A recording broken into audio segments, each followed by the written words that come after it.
And once again, good morning, everyone. We'd like to start the meeting. Before we do any starting, we like to just to welcome everyone to our welcome to our joint meeting of the Brooklyn Advisory Council and the Brooklyn Developmental Disability Council.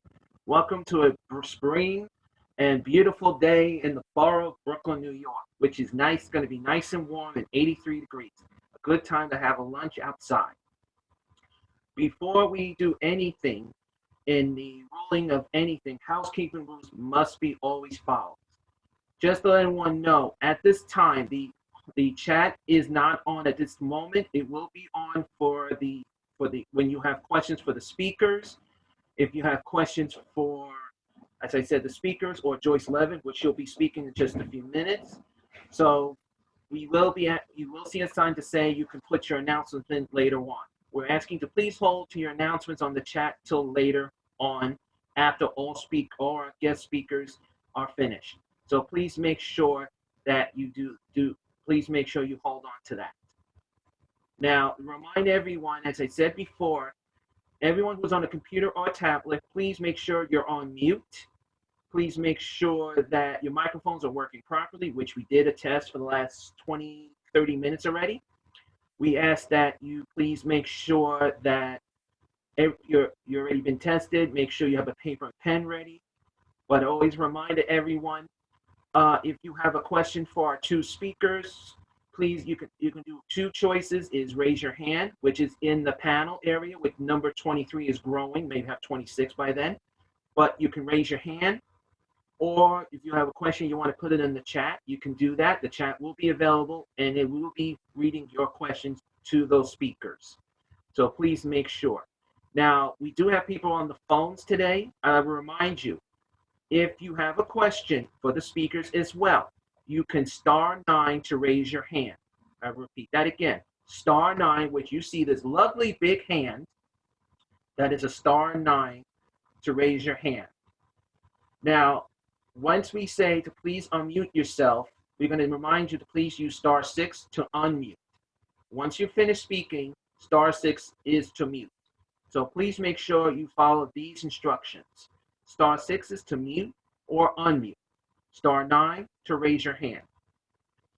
And I hope everyone will please follow these instructions so we can keep the meeting in order and on schedule as well. Before we do anything, we like to have a few minutes of silence of our individuals, families, and everyone else at this time. So we ask you to please to have a few minutes of silence. Joyce, do you have anyone we know that passed away on your end first? Ms. Grice, do you have it? Not really. Okay. Since Joyce, I did not hear, so we ask everyone to please have a few minutes of silence for all our individuals, parents, family, friends, and everyone else to have a few minutes of silence.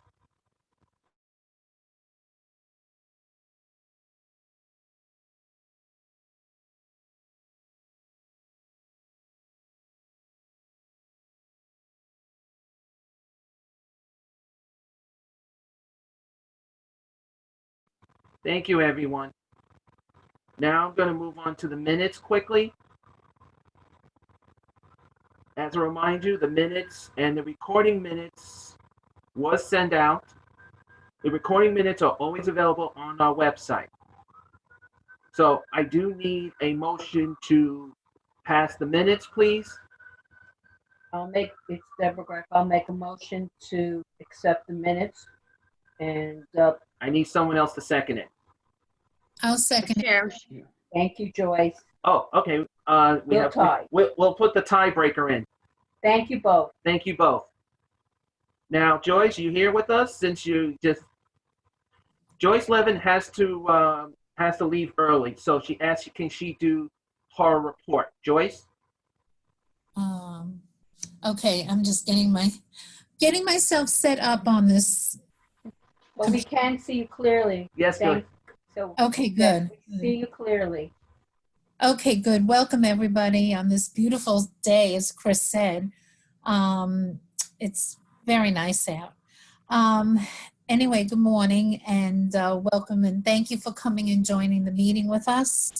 I don't have much to say except that the budget has been passed, as many of you are aware, and it seems like it's good for the OPWDD programs, which is a good thing. Education, and Chris will talk about that, is not so good. But there is one issue that remains looming with the OPWDD programs, especially residential, with the 5-1 course cuts. And it really is going to put many agencies in a very bad situation. What that has to do with is if an individual goes to visit their family for more than 24 hours, that means they're out of the residence, they go to camp, they're in the hospital. Typically now agencies go for the vacant bed or vacant, someone's going to come back and take that, in a couple of days. And agencies will only be able to bill 50% for those beds. However, 50% of the costs don't go away. Everything still continues to need to be paid for, including mortgages, staff, salary, utilities, insurance, just to name a few things. And those continue whether the individual is there or not. There was a letter, New York City Fair worked very closely with Senator Mannion, and Senator Mannion's really been a champion for our programs, and he's taking this on because he realized how devastating this could be. At certain points, if you have a 10-bed residence, you could have 2 people visiting family for like 2 or 3 days and 1 or 2 people in the hospital. That means you're losing, quite a lot of your funding, which ends up going to pay for these fixed costs. So that really is something that needs to be addressed and hopefully will be delayed or addressed before May 1st. May 1st is Saturday. And we will keep everybody posted on what happens, with that. Things, again, as the mask mandates and the COVID restrictions ease up, hopefully people will begin to go back to day program. Some day programs have resumed in-person services. Most is still on Zoom. We just hope there'll be some guidance coming out that will assist in some of this as time goes on. Vaccinations, a lot of the individuals have been vaccinated. There's still a lot of staff hesitancy with vaccinations. And what we find is that when individuals get COVID, they don't go out. It's the staff bringing COVID into the residence. So we continue to work with agencies, with staff to ensure they get vaccinated. That's a bigger push, especially since some of the relaxing of mask mandates from the federal government at this point. That's about it, Chris, that I have for now. Joyce, there is a question from Deborah. Your fellow. Yeah. Okay. Hi, Joyce. This is my question, and it's also a thought. Both. All right. I would like to, a lot of the elected officials. There is one. Wait, let me finish. Don't always completely understand that individuals may want to go back to visit their families. And I've making calls, I've been, making sure to educate just not the elected official, the staff. Shouldn't we also push that if the person is going to visit their family for a day or 2, which has been which is a regular occurrence before COVID, why now are we changing funding streams?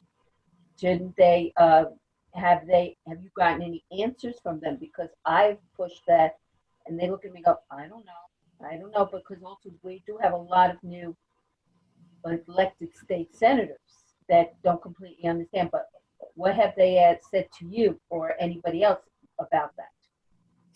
Well, actually, this was not brought up in the OPWDD budget negotiations because this is outside of the budget negotiation. So we've had to more than educate the elected officials on this, and we know that quite a few people have signed, especially state senators, have signed on to Senator Mannion's letter, which we've been very happy about. So we hope that they're going to get educated and we'll take this on and stop the cuts. Second question, because this is important. We do have parents, or we have family members, also members that they have their children with mental illness who may be in group home. Is this being done across the board or only OPWDD? It's OPWDD. Only As far as I know, only. because, Targeted to OPWDD only. okay, thank you for letting me know. Okay. Joyce, just to let you know, we are been welcomed with a lot of elected official representatives are on today, just to let you know. But we will, just let everyone know they're here today as well. We welcome them as well. But does anyone have any questions for Joyce at this time? Because I will remind everyone, we're asking you to please hold your announcements because this is a question time. If you have a question for Joyce, please put it in the chat now, and I will be reading those questions. I will not say your name because unless I have permission. Otherwise, we will move on to our speakers.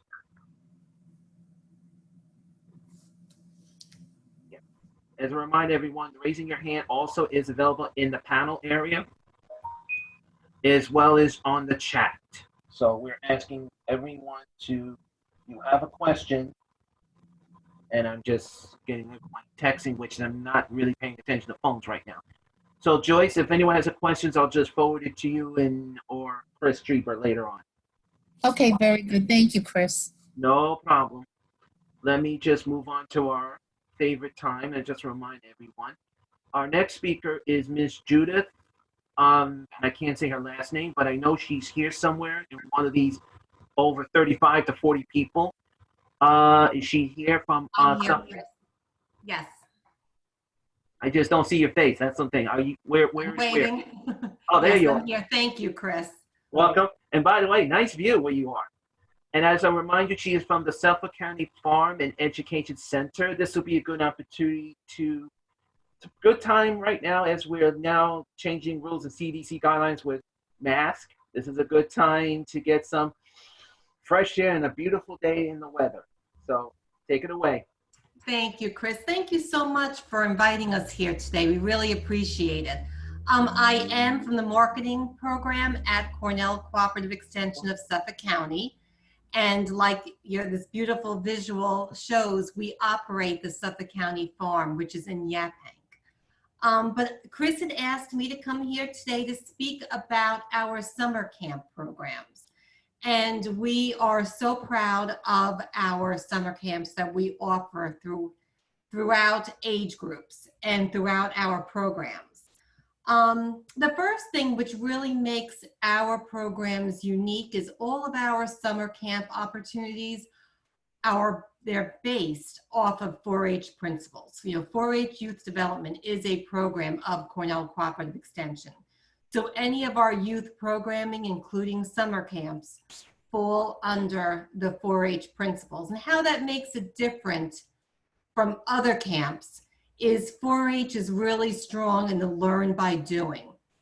So our summer camps truly emphasize activity and kids being involved and learning. Because of our program areas and curriculum we bring from Cornell, that all comes into our summer camp. So it all adds to the experience that youth have.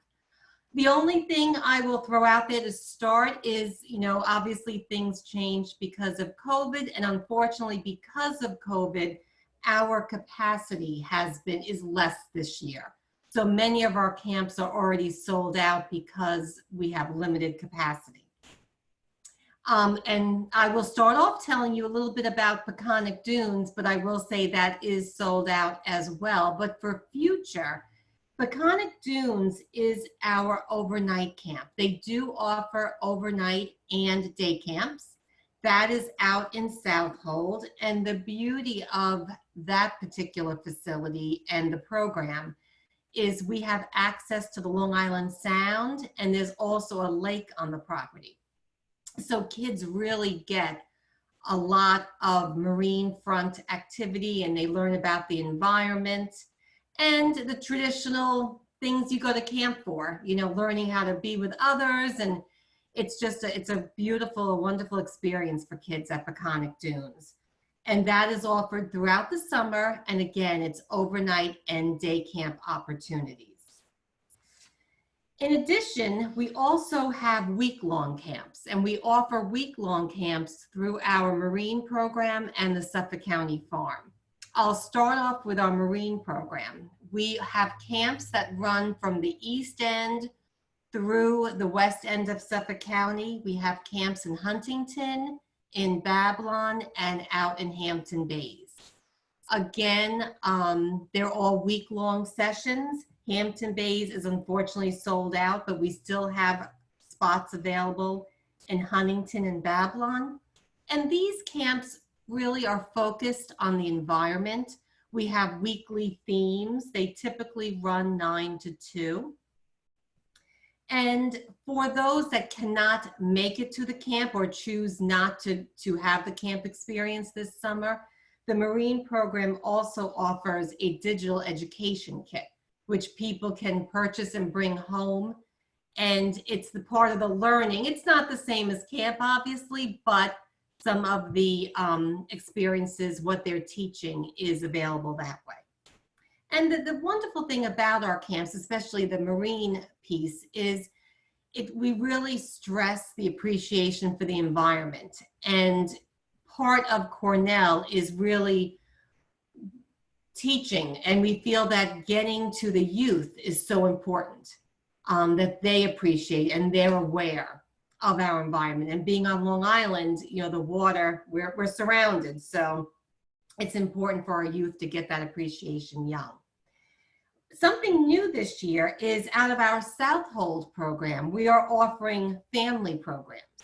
We're not having a summer camp for kids this year, but we're offering family programs where you can register a family or a pod, and it's about an hour program, and you can go out. We have programs in sharks, salt marsh ecology, stormwater, and a traditional beach walk.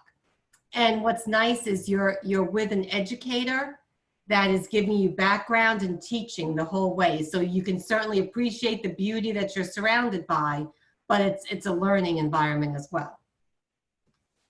And that is new. So we're hoping that goes well this year, and we will continue that.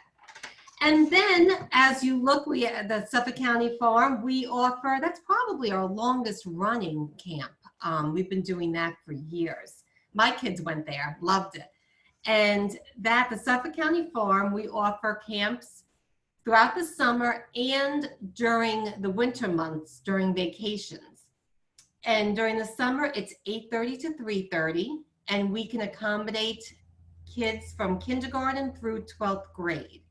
And I will mention, they also have a counselor in training program, which they have at Peconic Dunes as well. So if there's any interest in that.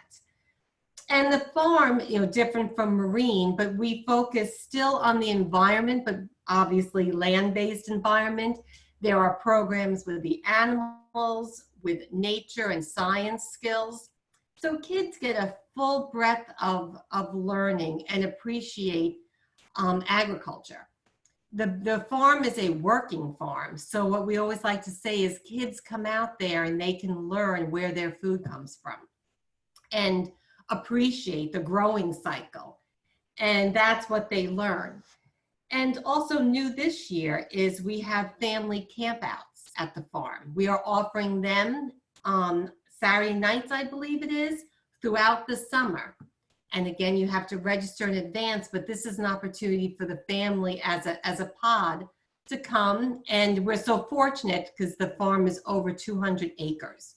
So we have plenty of space, so it's a safe space. During COVID, we were able to accommodate a lot of families that just needed to get out, that wanted to get out, and they could join us at the farm. So that is basically our summer camp program. And as always with accessibility, it's on a camper by camper basis. Always people can call. Many of our sites are wheelchair accessible, and we will accommodate requests. So you just have to call ahead of time, and it is our pleasure to work through anything. So I open up if you have any questions, but Before you do this, and I know Joyce Levin, the chair of the DD Council, has a question, but before you do that, can you please put your phone number and email so if they have to contact you? Can you put it on the chat, and I will then share it on the chat in a second. oh, absolutely. Thank you. Joyce Levin, you had the first question. I know you had something you left out, but you also had a question from Miss Judy, am I correct? Yes. Yes. Want to make No, sure. actually, Chris, I didn't have a question for her. It was what I left out. So I'll go after you finished. No, go ahead, Joyce. Say it quick. Oh, okay. Just real quick. I left out that on April 21st, the DD Council sponsored the meet and greet for the transition kids aging out of school. And I wanted to thank Mary Christopher and Matthew Estep, especially as they put this thing to get this presentation together, and Carrie Banks. Her resources were invaluable to putting it together, and it really was a huge success. And I'd like to thank all three of them. Thank you. I actually will agree with you, Joyce, because since that day, we have gotten a lot of compliments and a lot of increasements of other areas. So I do want to say, I heard the meet and greet went very well. I did see for a little bit, but I've been hearing a lot of good energy on it, and I think it was very well handled. And I know someone else, Joyce, somebody wrote, thank you, Joyce, on behalf of the Brooklyn Public Library. So that's coming right back at you as well. But does anyone have any questions for Miss Judy? Go ahead. Okay. Judy, you there? Judy? Yes. Hi, Judy, go over the age groups and break it down so that they really hear it. Thank you. Okay, I don't have readily available the age groups for each camp. They're all different. I What's do the have, youngest age? What's the youngest age first? at the Suffolk County Farm, it's kindergarten. So that would be about 5 years old. Kindergarten you through 12th grade. And you do adults, correct? Yes, we have adult programs. We have the family campouts. Yes. And with the I'm not talking about family, the family one. Without a family member, you do separate teenagers like up to the age of 17, because then from 18 on they're adults. Is that correct? Right. For the summer camps only accommodate up to 12th grade, so only up to 17. But we do have other programs, adult programs at the farm. So that is correct. Thank you very much. I just want that clarification. Thank you. Sure. Thank you. You're welcome. Yeah, Judy, there is a question on the chat, just to let you know. And forgive me, as I'm getting a lot of people coming on today. It seems between you and Chris Trieber are very popular today. There is a question on this, and I think Deborah mentioned a piece of it, but there is a question. You did say this, you do waters, aqua stuff, showing them how to do the fish. You do the question is do they get any, let's say if a person just want to see the farm for like the day, do you do tours? Somebody's asking me this. Yes, I mean, the farm is open every day, so people can come, and you can certainly arrange a tour. Absolutely. Thank you. And we have yeah, I'm sorry, go ahead. We have hay wagon rides, and there's lots of programs happening there. But you can just come onto the farm and walk and see the animals. Absolutely. Teresa from Care Design, you can please *6 yourself.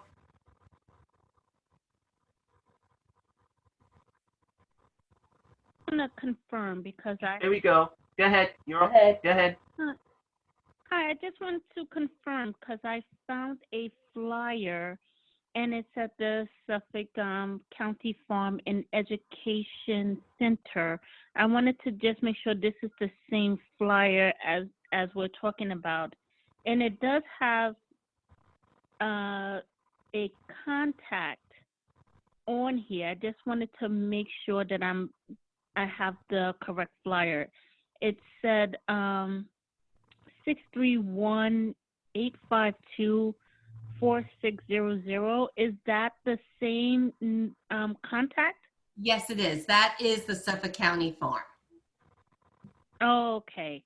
So I Yes. just wanted to just make sure. So Yep. when I shared it with people. Yes, Okay, that's thank the you. main number. And I just want Okay, to great. clarify, yeah, thank you. I just want to clarify for the tours of the farm, while the farm is open to anyone to come on, you would have to pre-register for a tour. Of course. So call in advance so we would be prepared. Okay. Okay. Let me just check this. Since no one else's hand was up, let me recheck the chat. No, the only thing I got, the last one is saying thank you. This is a very good information. The only question I know I'm going to share is, some people may not have a computer. Can you please say your email by voice, please? Because we have people on the phone today. Absolutely. My email is, it's JLV as in Victor 13@cornell.edu. So that's JLV13@cornell.edu. And they do get back to you as soon as possible. And I will tell you that I will definitely tell you guys that the last time we had them speaking, it was at our advisory council outreach update, which we had a strong high attendance like here. This will give you got a lot of the families chance to get some fresh air, get some chance to learn different things. And guess what? It also gets a chance to see how you can travel, not just by car, but mass transit as well. But all I can say is, you got to travel by car, have fun. Enjoy the weather day. Even today's a beautiful day, but always get ready for those weekends because they do have farmers markets out there too. Yes. So please make sure that you all get all that information as well. And we Now, have a wellness fair coming up on May 15th. So that should be a nice event. So if anyone's able to make it out. okay, I have another question for you, and this person, he wants to. The question is, this is a question. I think this is a good question for you guys. What is the funding payment option for the camps? Funding, well, some of the camps traditionally have scholarships. Again, unfortunately, this year, because of the limited capacity, it's a little tricky, but that is a camp by camp determination. So you would have to call the specific camp. There are, there's pricing for each individual camp, but sometimes you can get a scholarship. And the farm does have scholarships available. I hope that answers. 600 number. I just hope everyone got that question. But as again, you can always, as somebody mentioned, a phone number earlier. Judy, do you have the phone number for your farms? Because some people might not have email. The Computer. 631 I'm sorry, 631. I'm not typing it at the same. 852 852. Yeah. 4600. 4600. Okay, and as I'm doing that as well, I am putting Judy's email at the same time on the chat and her first and last name also, so everyone can get a chance to get this information. Now, does anyone else have any questions for Judy? Otherwise, I'm going to say thank you, Judy. Thank you very much, Judy. Thank you very much. And as I said to people, if you have any questions, you can contact her or email her. And I hope to see everyone getting a chance to get some fresh air on this. Thank you. Bye-bye now. Judy. Okay, bye. Thank you, Judy. Thank you so much. Okay. Now, moving on to our next other famous person. And I wish, okay, what is every, do not see anything on the, okay. I know I just put it on and it depends if someone did not get it, but, oh, because it went to everyone, never mind. Thank you, that young lady. There you go, everyone. Now I am going to move on to Chris Treber, which I know, huh? Deborah will be introducing this person. Go ahead. Okay, I'd like to I'm really excited and very happy that from the Interagency Council of Development and Disabilities, we have Christopher Treber, the Associate Executive Director of Children's Services. Gives me great pleasure because after I met Mr. Treber at one of the family support fairs years ago. He taught me the right way of how to advocate for education in a way that, and once I started doing what he said and practicing, it actually all of a sudden made my life feel, first of all, it took away stress, took away pressure, and I was able to help not just only my son, but other parents who have children in special ed. So I would like to, with that, I'd like to introduce Chris Treber from the Interagency Council. Are you there, Chris? Yes, I am. Hey, Debbie. Thanks for that wonderful introduction. You're welcome. so- That's true.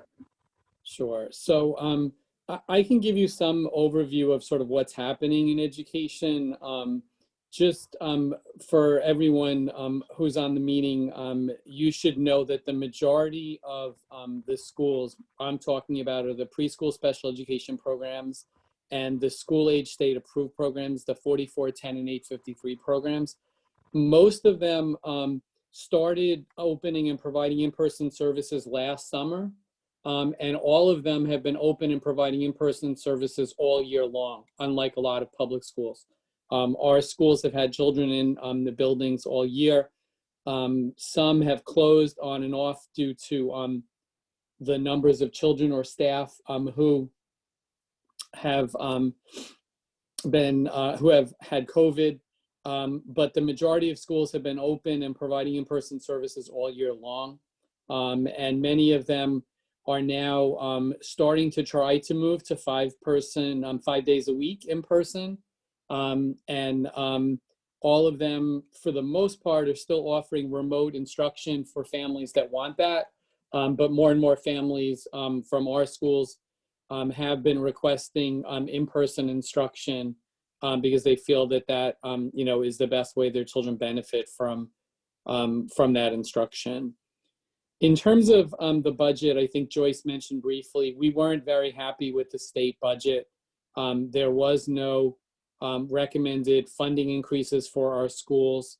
And one of the things that we had been asking for, and it wasn't in the final budget, was for some immediate fiscal relief to our preschool and school age providers who are suffering under enrollment because of the pandemic. Many of our schools have fewer children, and as a result, they are not receiving the full tuition that they normally do, and yet they still have the same cost to operate the building and pay their staff and all of those other costs that they have. So we have a number of programs that are losing significant amounts of money each month. We did ask the legislature to include a fiscal relief measure that would provide immediate fiscal relief to some of our providers who had under enrollment above a certain percentage. It was in the Senate bill. It didn't end up in the final budget. What was in the final budget was an agreement that on reconciliation, which means that when they go back and they reconcile this fiscal year, probably about 2 years from now, they will hold providers harmless if they had under enrollment. Just to give you sort of an example, in New York City, the mayor has decided that all schools that were under enrolled this year are not going to suffer any financial consequence, and they are going to receive their full funding. Our schools are not given that authority at this point. So that was the budget. And then basically the way that our schools are funded, after the budget is finalized, State Education Department sends a recommendation letter to the Division of Budget recommending tuition increases for our schools. This year, the state ed recommended a tuition increase for both our preschool and school age programs of 7%, which is which is significant for them. However, the total support to school districts around the state between foundation aid and all of the other financial assistance they're getting is more like 11%. And we always advocate that our schools should receive the same percentage increase as all of the other children in public schools. Our children are public school children, and they should be entitled to the same funding as all the other children. However, our children have been consistently shortchanged. So we certainly support the 7% increase. There's provisions in the letter to include $8 million for excessive teacher turnover prevention. We had asked for an increase of $8 million. We didn't get that recommendation. They're just asking for a continuation of what's already been in the budget over the period of years. There's provisions in there for minimum wage and some other recommendations. One is to discontinue rate reconciliation. And then there's two provisions specifically to COVID. One is allowing, again, the schools to file tuition waivers if during the year they have had either excessive non-direct care costs or excessive direct care costs. One of the challenges this year is that because of the under-enrollment, many schools have had to lay off staff. When you lay off staff, you don't spend as much in direct care. The way the budgeting works in education is if you don't spend on the direct care side, the indirect care side gets lowered. And so it becomes a challenge if you have fewer kids. You still have to pay for your school building. You still have to pay for all of those additional costs. And then the other piece that's in the state ed rate letter, which we don't support, is that they're recommending that any money that providers receive from the federal government, either payroll protection money, emergency assistance to non-public schools, CARES money, all of that money is going to be treated as an offset against tuition. That's not the case for most public schools in the state, but our schools are being treated differently. So that's kind of the picture of what state ed is recommending. We support the tuition increase of 7%. We feel that our schools really do need an increase. Many of our schools suffered for years without any tuition increases at all. And one of the big challenges right now really for our schools is equity, access, and quality of instruction. Equity being that our children, our schools should be funded the same way that all of the other public schools get funded. And that's not the case. For example, in the last roughly 10 years or so, public schools have received almost a 40% increase in tuition in foundation aid. Our school age programs have received a 26% increase in that time, and our preschools have only received a 10% increase. So what our schools are facing is a significant challenge in terms of hiring certified special education teachers for our schools. Our kids don't have access to those special ed teachers. And so we have asked for and tried to advocate very strongly for a salary parity agreement, especially for our preschool teachers in New York City. We had hoped that we had gotten an agreement on that issue, but it doesn't look like it's going to take place this year. The mayor has recommended in his budget a significant increase in funding for preschool special education programs for 4410s. But a lot of that is still to be negotiated and determined in terms of how that's all going to play out moving forward. And I can give you a little bit more detail on that. But right now, in October of 2021, every early childhood teacher in New York City with a master's degree is going to be starting salary of $68,000. And the average teacher salaries in our schools in New York City are somewhere in the upper 40s, almost $20,000 less, $25,000 less.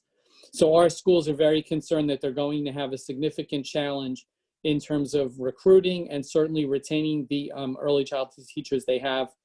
to teach the special ed programs right now.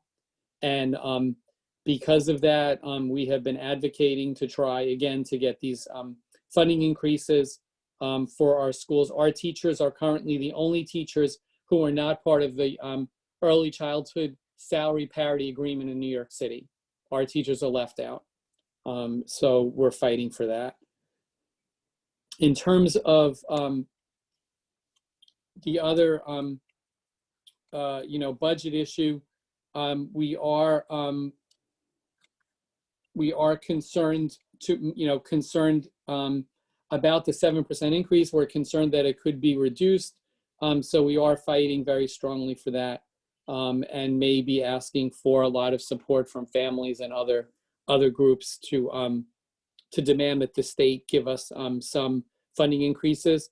New York State, education-wise, has received almost $9 billion from the federal government, and we haven't received any assurance that any of that money is going to be spent on our children in our schools, which we think is just unacceptable at this point. In terms of where our schools stand right now, many of the schools have a lot of seats available for September. They're under enrolled. They are getting referrals. Finally, it looks like early intervention has picked up their referrals back to where they were before pre-pandemic levels in New York City.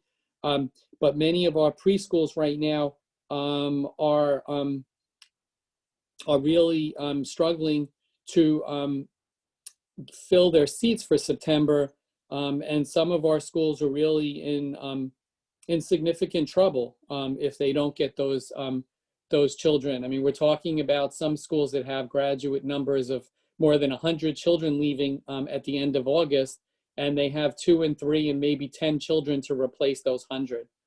That's going to really create a financial challenge for our schools. In New York City, the two really sort of big issues, I think, just to let people know, there has been a flu vaccine requirement for all children from 6 months to 59 months. It looks like as of April 1st, New York City DOHMH will no longer be enforcing that. So we have advised our schools and families in regard to that, that specific issue. And the only other specific for New York City, for the school programs, a lot of the staff are starting to get fingerprinted to meet the comprehensive background clearance requirements. The challenge there is that we don't have as many staff in our school buildings right now. Many of our schools are understaffed, and they have a lot of teacher vacancies and teacher assistant vacancies.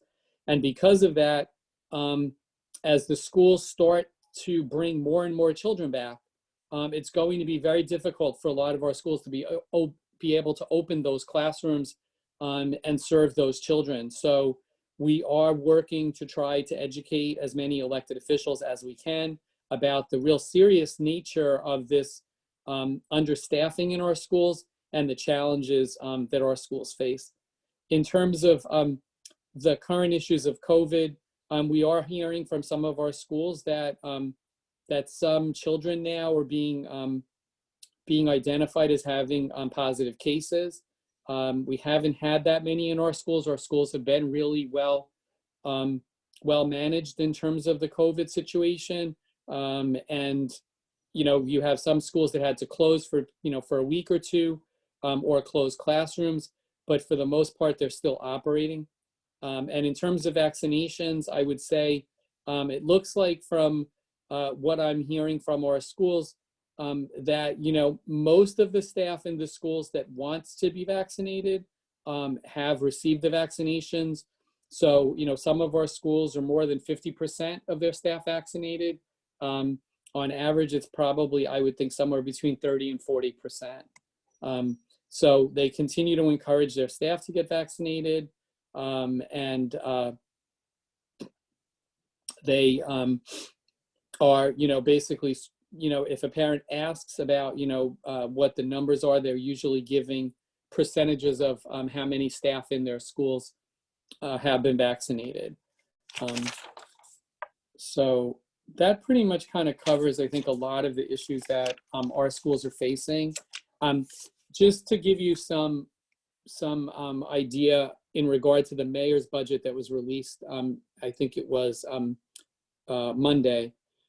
So in the mayor's proposed budget, they are talking about some changes to 4410 programs. They're talking about centralizing placement for preschool students so that the Office of Student Enrollment is going to be responsible for those placements. They're going to increase the number of 3K for all programs across the city. Before it was in select districts, now it's going to be across the city. In September, they're going to provide more support for students transitioning from early intervention. Early intervention in the New York City DOE had a pilot program in which they worked with families in the Bronx to support children who are transitioning from early intervention to preschool special ed or other pre-K for all programs. And it was very successful. And so now they're going to be moving that in larger numbers across the city. And New York City DOE, based on the mayor's budget, also plans to hire more preschool administrators, which will hopefully allow families to be able to get their children evaluated and through the CPSC process quicker so that they can get the services they need, which is something that we've been concerned about in regards to during the pandemic. There was a period of time when very few children were evaluated at all. There were many children who were needing services who weren't getting them. And so we do support a lot of those initiatives and believe that they will help many children and families in the city. So overall, you know, we're hopeful that the increase in funding will benefit our kids, will help our schools financially, especially in regard to being able to raise teacher salaries and also teacher assistant salaries in our schools. Many of the teacher assistants are minimum wage workers at this point, and that's very problematic when you have a lot of businesses now paying above minimum wage. Our schools are really struggling to hire teacher assistants also at this point. So there really is a need for financial support for our schools to ensure that the services that children need, especially children who didn't get those full levels of service during the pandemic, have those services available to them when we really fully emerge from the pandemic. I don't know if anybody has questions for me about any of this Chris, stuff. Chris, Yep. This is Chris. Hey, We're Chris. gonna hold on to your question because we have Delia Tucker Oh, sure. wants to speak. So we're gonna hold on to questions because the question to the puzzles may give everyone additional question. They might have an OPWD question combined with school. So this will Okay. be an opportunity. And we appreciate that you understand. My suggestion also is if we can't get to your questions, we will make sure that you get the questions. We'll have them emailed to you immediately. But we will still Okay. make sure that the question still goes in. So Okay. if Delia Tucker is just here, Hi, can you hear me? loud and Delia. clear, just give me a Yeah, second. I'm okay waiting because I know that these are very specific questions. So Chris, Oh, if- Are okay. you sure? 'Cause You we- sure? Oh, hey, Delia. Thank you. No, yeah, Delia, they're I very think- specific to children, so I'm really okay waiting. It's fine. Okay. all right. Oh, okay. Because somebody told me you need to leave. I know. Normally I do need to, and I appreciate that very much. Normally I do, but today I have a little time, so I'm okay waiting. And I know that Chris had a lot to discuss, so if anyone has questions, I'm fine to wait. Thank you very Very much, much, Delia. Delia. This is Deborah Grice. and Okay. Chris Greif, both saying thank Thank you. you. All right, Chris, we're back to you. Sorry about that. Okay. Okay, Thank you no, for your understanding. Yes. And before we start, I'm just going to remind everyone, people are trying to put in announcements and not going to go through at this moment unless you have a question for Chris Trieber, the young and beautiful. Chris Triple, who has very important information. We need your questions first. We've asked very understandingly because you can also email to the advisory council your announcements, which will be forwarded. So if anyone's trying to put an announcement, it's not going to go through at this moment. So right now, we're really focusing on questions first for Chris Trieber, But Chris, there was a question earlier on the chat that somebody asked. Mhm. And I know, Matthew, you wrote something else that I will deal that when we do reports. So you'll be there later on, Matthew. Thank you. There was a question, and this is a question that a parent did ask this the other time. Their concern is, as you know, coronavirus is calming down everything. And you know they're changing the rules with the CDC guidelines, which you can all say thank God. What is your point of view on this? Like, since now the masses are calming down. Sure. So, New York City DOH, MH, Bureau of Child Care, which oversees all of the 4410 programs and the school age programs, are still holding to the position that children should maintain the 6-foot distance. The CDC guidance, it's important to remember the CDC guidance in regard to the classroom space between children, which they recommend can be reduced to 3 feet, is contingent upon very specific things. One is that all children will wear masks, that adults maintain 6 feet distance from the children still. Adults need to maintain 6 feet distance from each other. The state has issued additional guidance that requires community outreach so that any school that wants to reduce the space between children, the social distance, to 3 feet has to engage with families and get feedback from families, from their staff, and from communities. They're all required to do that. They also have to have a mitigation plan. And then the other thing that I think schools, and I've advised schools to remember is, even if you change, or even if there is recommendations to reduce the social distance between students, the CDC is still maintaining the close contact as 6 feet within 15 minutes of someone who tests positive or has COVID. So the close contact guidance is still the same. And so what will happen is, if there is a student or a staff person who is positive, it will increase the number of children who are considered close contacts. So there's a lot of dynamics, I think, that people need to be aware of. The mask requirement is still there. That has not changed indoors for our schools. The recommendation is that all children and all staff continue to wear masks. Staff must wear masks. Students who are unable to tolerate wearing masks because of a medical condition or a disability that would challenge them to be able to keep the mask on for a length of time, those are all sort of exceptions. But the real predominant guidance is still for children to continue to wear masks as well, and all staff are required to. So that's kind of what the schools are struggling with. Is there's a lot, what you were saying, Chris, there's a lot of guidance from different entities. Many of them are not all the same. They're not consistent. And so, schools have to try to figure out exactly, which guidance to follow.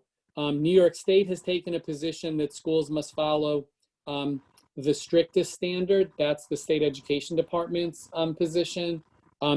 Until New York City DOH MH provides clear guidance in regard to changing that 6-foot rule, IAC is advising our schools to maintain 6 feet between students. That's at least that's still good information. But Chris, the only other concern, just to add that in, is the schools got to remember that a student can have an asthma issue, and at times they got to remember it's a medical issue, which he knows that. Yes. But, yeah, yes. see? There's definitive exemptions. If a child isn't medically able to, children under the age of 3 are really not expected to wear masks. And really, I think we have, our schools have said that many children are tolerating wearing masks, not all the time. They give them mask breaks. They give them time to take them off. A lot of children who are on the autism spectrum have difficulty maintaining them for a long time, so they give them a bunch of mask breaks. But they have been more successful than I think they would have thought at the beginning of the year, in terms of many children are wearing masks for most of the day. Chris, Deborah, Chair of the Advisory Council has a Okay, question. this is a question that, all right, you know that our children in the schools you just mentioned also get related services. And this is not only for the children who are in preschool, that this is also for them from 5 to 21.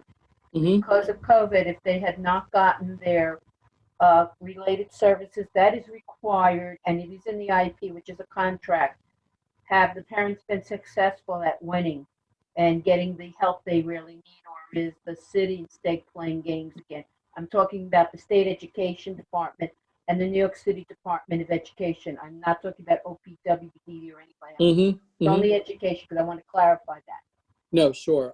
So yeah, I mean, any child who hasn't been able to get their services should be entitled to receive those services in a compensatory way.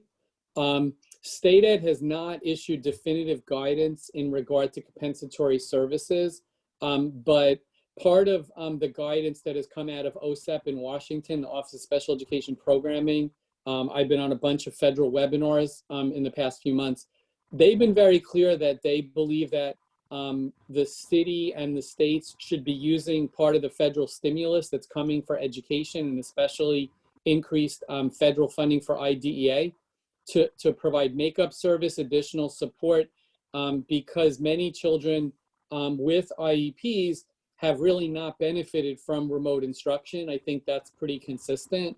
And one of the challenges, I think, is for children who received higher amounts of related services each day on an IEP, because it's very hard to have a child sit in front of a screen for that much time and receive those services. So I believe that the city is going to attempt to provide makeup support services, but I think that families must make those requests in terms of asking for those or saying the child didn't receive it, and being able to, my feeling is, be able to provide documentation of that. Child had this much service on the IEP, they didn't receive these services, and I want to know how that's going to be addressed. And I'm sorry, 1 second, guys. There is someone just came off their microphone. Please go back on. Hold on 1 second. I'm sorry, Chris, because I'll make this quick. uh, The question is, Hold now on. that we have the thank you. now that because of the COVID and the schools being closed, and that means the CPSCs and CSCs have been closed, can you send me information on the right way for parents, and we'll put this on the website, how to apply for an impartial hearing, to let the Department of Ed know that I have missed these services, they're in my child's IEP, because what we used to do, I don't know if we can still do it that way. So if you could email me at the advisory council, and we'll make sure that it goes on. Yeah, I mean, I would think, Debbie, just, as an initial, I think that families should contact their schools and talk to them about it.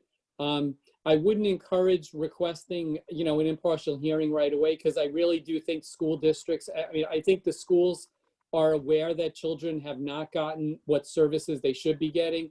I think they're talking about using the summer also to address some of what was lost in terms of services for kids. And then New York City Department of Ed is notifying families of children who are 21 and over, I believe, that the children will be able to receive services over the summer and potentially next fall. So I do think they're trying to figure out how they can address really a lot of what wasn't provided to kids. I think it may be a challenge for some children given the amount of service they may have missed. But I think that certainly New York City has an obligation to do that. And I would advise families to first start, at the school level. If they don't get anywhere, then certainly they can escalate that And then they also may want to contact some of the advocacy organization, Advocates for Children, New York Lawyers for the Public Interest, and some of the other groups, because I think that they are certainly going to be very much aware of pressuring the city to provide compensatory services for children. And I agree with you, Thank Chris, you very on much. that. I agree too, but wanted to get all that right, question out. We do have a question for you, Chris. Is Sure. the Department of Education providing any in-person home Instruction right now. Not that I'm aware of. As far as I know, the majority of the services, like with an actual person, is in school buildings. I don't know of any circumstance, but again, I'm not as knowledgeable in regard to services provided to children or students at home. But I don't know. I certainly not the preferred method of instruction. I don't know if there are students who have received that kind of service. There is a provision within a one-to-one aid service that services provided remotely is now reimbursable to school districts. The Division of Budget made that decision about a month or so ago. But as far as I know, most of direct service to students is taking place in the school itself, not at home. Thank you, Chris. Thank you, Chris. Chris, there was a question again about the about face shields, because right now, as for today, the temperature is going to 83 degrees. A lot of the this is a question that came up. One or two parents have mentioned this.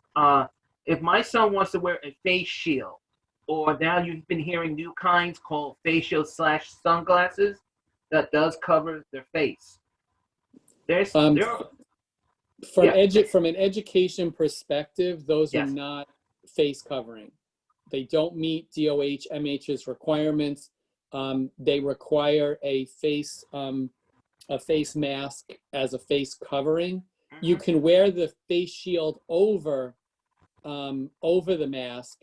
I mean, I think if the child isn't going to wear anything at all and they're not going to tolerate it, then I think the parent should talk to the school about saying, maybe this is the best I can do. But I know that they have been very clear at the state level as well as in the city level, Department of Health, that a face shield itself is not meeting the requirement of face covering because it has to cover the nose and mouth. Yeah. And Chris, just to add one thing, what I've been telling people, because this is for asthmatics, that if you wear the sunglass shield, right? Yes, and you're correct. It does not cover the face under the face, but put the mask here, because the main thing you need to breathe is your nose, because the nose piece is the main area you can breathe. You can lower that down, because I could tell you, I've seen people, Debbie has done it also. It is easier because at least you're getting the sun, and the one thing is your mask has covered your face, your whole thing is covered. That's one way. And there is another face shield, it covers the whole face. Yep. I mean, I think in the best advice would be, if a family is in that situation, they should be talking to the school and seeing what's acceptable at the school level to them.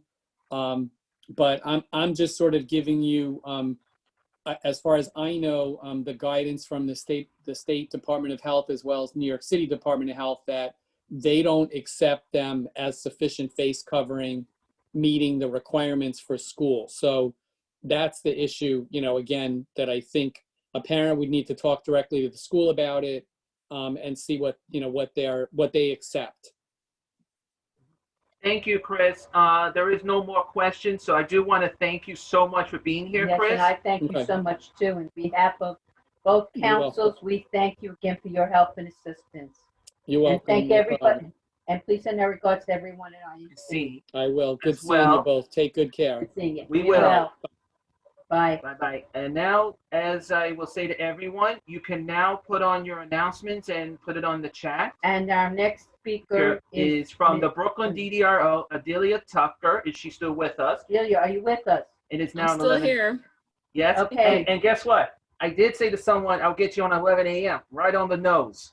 Perfect. Thank you, So- Chris. Yeah. So It's good to see see you, you. Delia.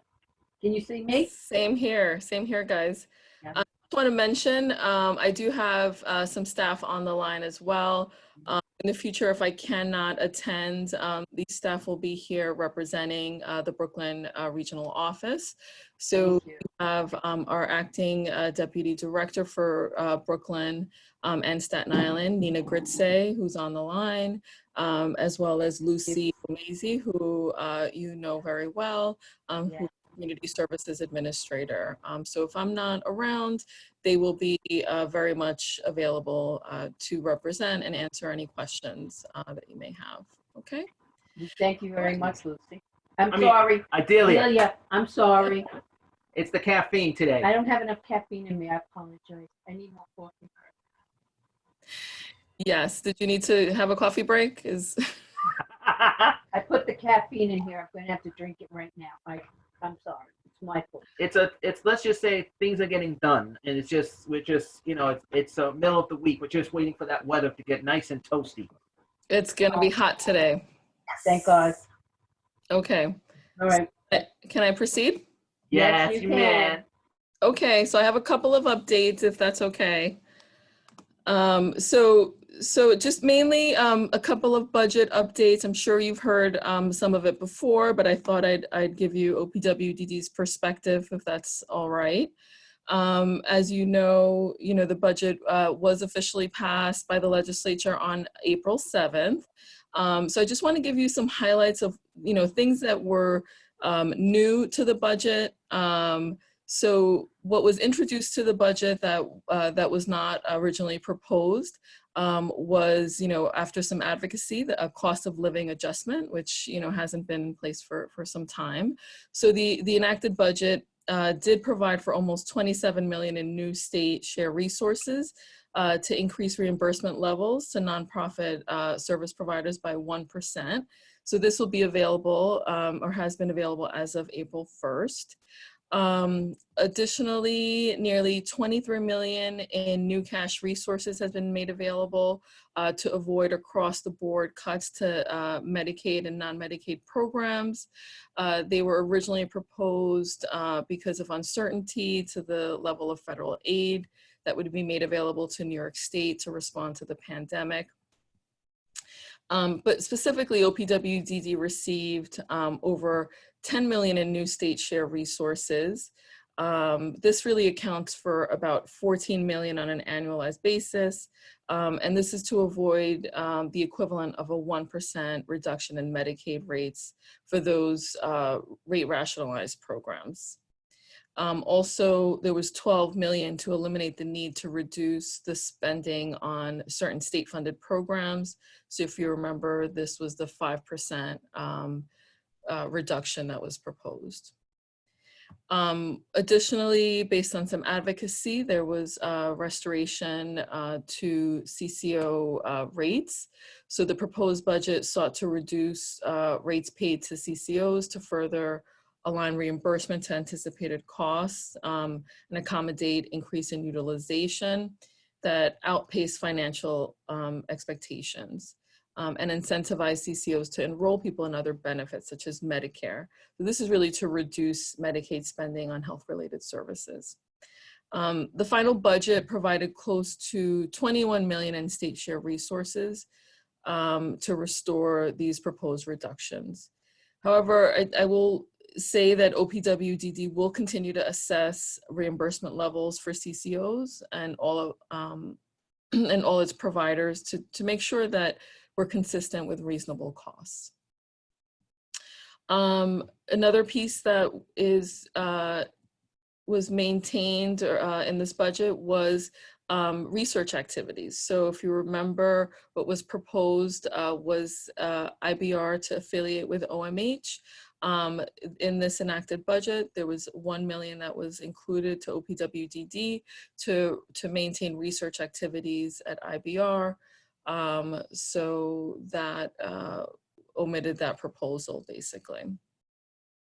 There was an additional $1 million that was included in targeted ads. that was included to support several organizations. Some of these organizations, you may know them. They include Joanio, Best Buddies, Special Olympics, Access CNY, Community Mainstreaming Associates. These were some of the organizations that received additional funding.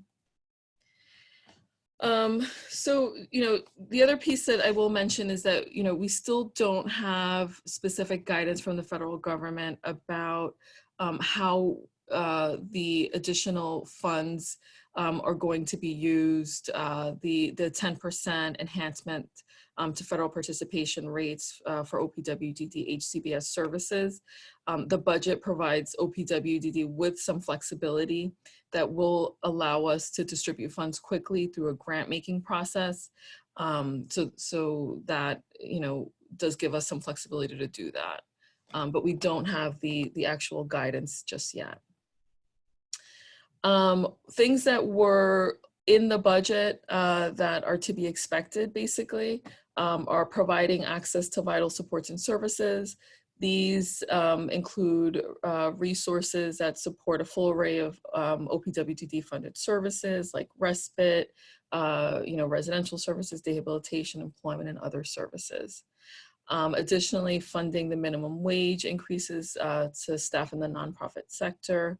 The budget continues to transition to the $15 an hour minimum wage with a new investment of $32 million in state share resources.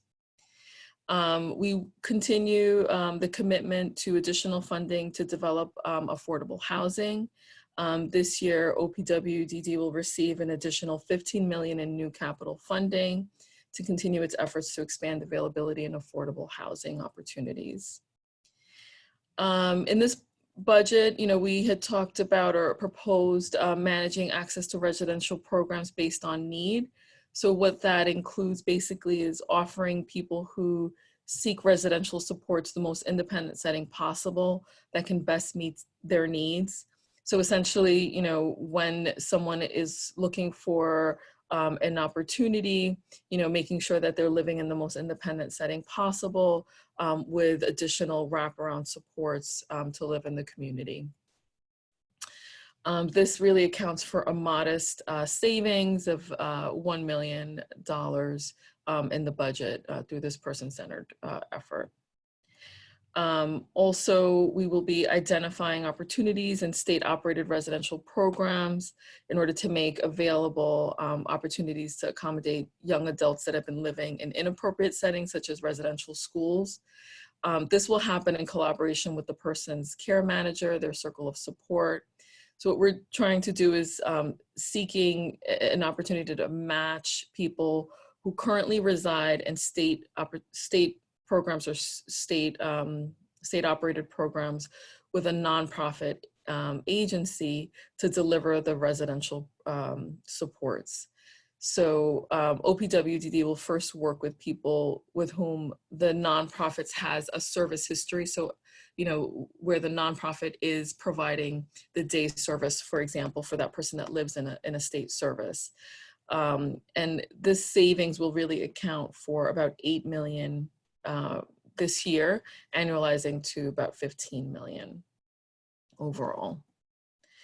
Additionally, there will be the elimination of what's called the RRR, or the Residential Reserve for Replacement Allowance. We're continuously monitoring how unmatched state funds are used. So in this budget, we will be changing the methodology for funding ongoing repairs and maintenance in certain residential programs by removing the calculation of its supplemental room and board payments. This is a per bed RRR allowance. So instead, OPWDD will require that agencies follow the traditional prior property approval process. This will produce a net savings of $6 million in the first year, fully annualized to $8 million. There are a couple of Article 7 highlights. The temporary operator authority has been extended for another year.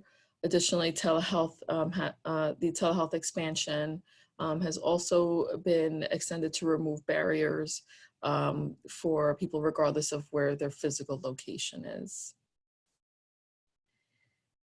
Just another quick highlight I want to talk about, and I can certainly, take any questions or comments, but I do want to mention something very important, is the 507 plan. There will be some planning efforts that will begin this spring. The 507 planning process, the 507 it's a comprehensive plan that's basically required by the mental hygiene law. It really requires us to engage in a strategic planning process with all of our stakeholders, including all of our local government units. So we will be engaging in a regional listening forum this spring. We will have full stakeholder participation. This will begin starting in May and June for this initiative. As a part of this effort, we're also going to be seeking input from stakeholders about how to best use the one-time federal American Rescue Plan Act funds,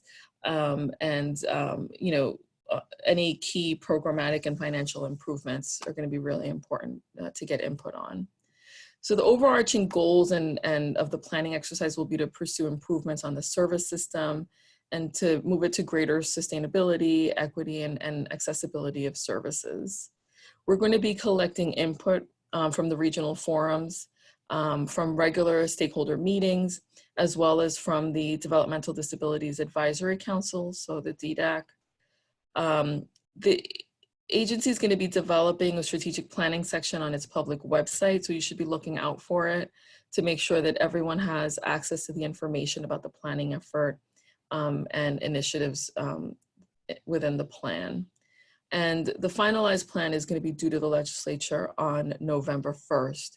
So we'll begin our listening efforts this spring, continuing through the summer, our engagement, and then finalizing, integrating the plan into the fall, and then submitting the final plan to the legislature by November of 2021. So those are the major highlights and updates that I had. I see that there are a lot of chats. Delia, this is Chris. I have the questions here from But I have one question. but just want to let you know I have the questions, but the first person question is Deborah is first, and then anyone else has a question, please put in the chat or raise your hand so we can go in order form. All right, Delia, Sure. this is my question. I know when we do the listening and we've gone where we've done the hearings, we go usually in person, but it's COVID now. Yes. This is going to be done because I have families that can't always, they don't have the technology. They may have partial technology that can get on these with me, but how it would be done, and what's the way for me to help us get as many families onto this? So if you can guide us and let me know how it's supposed to be done now. And Yeah. It's really going to be important for us to have full stakeholder engagement. And, I think that it's, typically we get input from people that are very well connected, people like yourself who are able to come to meetings, people that, have access. But I think the difficulty is those that maybe don't have access to technology or maybe don't know when the meetings are. So how do we get to those people? And that's really the conundrum that we're talking about. So we have to make sure that we give everyone a voice to this strategic planning process. And there will be opportunities for people to submit input, not just at the time that the forum is happening, but in advance of that time. So in writing, there will be someone that will be available daily to submit questions to submit testimony to submit emails to. We can be as creative as we want with this. So I think your input is going to be really important. If somebody, wants to submit a video, a chat, however you think would be the best way to do it. If someone really has difficulty and isn't able to participate, I think we can certainly brainstorm how to make sure that everyone has access and has a voice in this process. Because my concern is this. You see, there has been times when we were in the past, this before COVID, whereas the region here, Region 4, listened, and the commissioner would say, like in Region 1 or 3, and then we had submitted our testimony, we have submitted questions, but we have to bounce around the state. But I'm also asking is way in advance, can you please see that I get the information so I can help them with, they can do with email, phone call, of course, writing. I will help them. All of us will help families who maybe even the care coordinator will take, video them. But I also need the time frame because somebody can speak for an hour. That's not going to help. So if you can give us the guidelines, that makes it a lot easier for us to help the families, because I have families who can only use their cell phones to get on, and that's why I purposely didn't do where you click on, because I found when you click on, and I am part of Special Olympics, we got hacked in Special Olympics more than 3 times, and I found it was safer to do where you put it in, and then, so I'm trying to make everything easy, but so the families have a say too, because we are part of the stakeholders, and also, of course, individuals who have comments and they want so, but those are the things I need. How long, time frame, phone numbers, and alternate ways that we can get it to them, to you. So that would help. And I thank you for everything you're saying, because I really want to help everyone. And we're currently in the planning process right now. So all of those logistics are being set up currently. And as soon as we have that information, we can come back and share exactly everything that you're asking for. And if you want to do it by video, you want us to do Like video / phone. Tell us right away, because we will then reach out to our network and tell them, okay, we're getting you the instructions. You can either watch or listen to it. So we're going to do that also. Yeah. And I think it's important to understand too that the forum itself, that one day, is not the only time to have input, right? That there is going to be, an entire, season basically for people to be able to share their input, and many ways that we're going to allow, have people be able to communicate what their thoughts are. Okay, thank you. I appreciate it. Delia, there was a question on the chat, because everybody's running their announcements. That's why it's going to throw you off, but I did catch some. One question is can you explain what does 507 mean? Because some people think because some people are thinking 504. And 504 is not 507. Yeah. There's a big difference. Yeah, so it's basically a section in the mental hygiene law that, so it's the mental hygiene law section 507, basically. That's really what it is. That talks about the requirement that the state has to develop this strategic plan. Okay, And thank you. What's the other question? Hold on, I had the second question. Delia, somebody was asking, who are these? And I'm not joking. I'm just reading it, so I don't want to get jumped on anyone. Somebody's asking, can we meet these new deputies who are here today? I know they're right. So Nina Gritze is on video right there. You can see her. All right, hold on. Is she there? She can unmute herself. Right there. Oh, there she is. Nina's right underneath Delia. Oh, I see her. I know Nina. Hi, Nina. We've met before, Nina. And Can you unmute? You can unmute, Nina. We'll unmute. Oh, I got you. We got you. Say hello, Nina. Hi, Nina. Hi. Can you hear us? Oh, I think her vitamin level's The not working. volume level. Well, at least we all know what she looks like. Now Yeah. everybody sees what she looks like. Wow. I have to And say, they, she is for us in Brooklyn and Staten Island. Mhm. But I have a policy that, like, I have visited the Bronx when they do their video, and I've done the other boroughs. Not as I just like, because we help each other out, especially like when we have to do multiple projects. But it's nice to see Nina, and we'll work on your. Can you hear me, Nina? At least she can hear me. Okay. yeah, it's just that you're off the mute. It's just that we can't hear. I think it's your volume level is down. Can you On the raise your on- volume?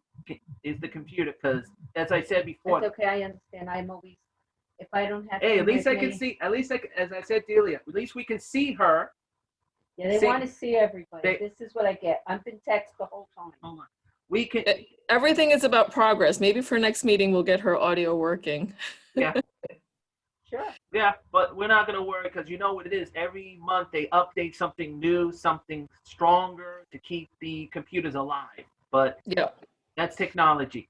But it's, as I said before, unfortunately, Joyce had to run to another meeting. But on behalf of the Brooklyn DD Council, welcome to Brooklyn. Christopher is the Vice chair. Is the vice chair on that council.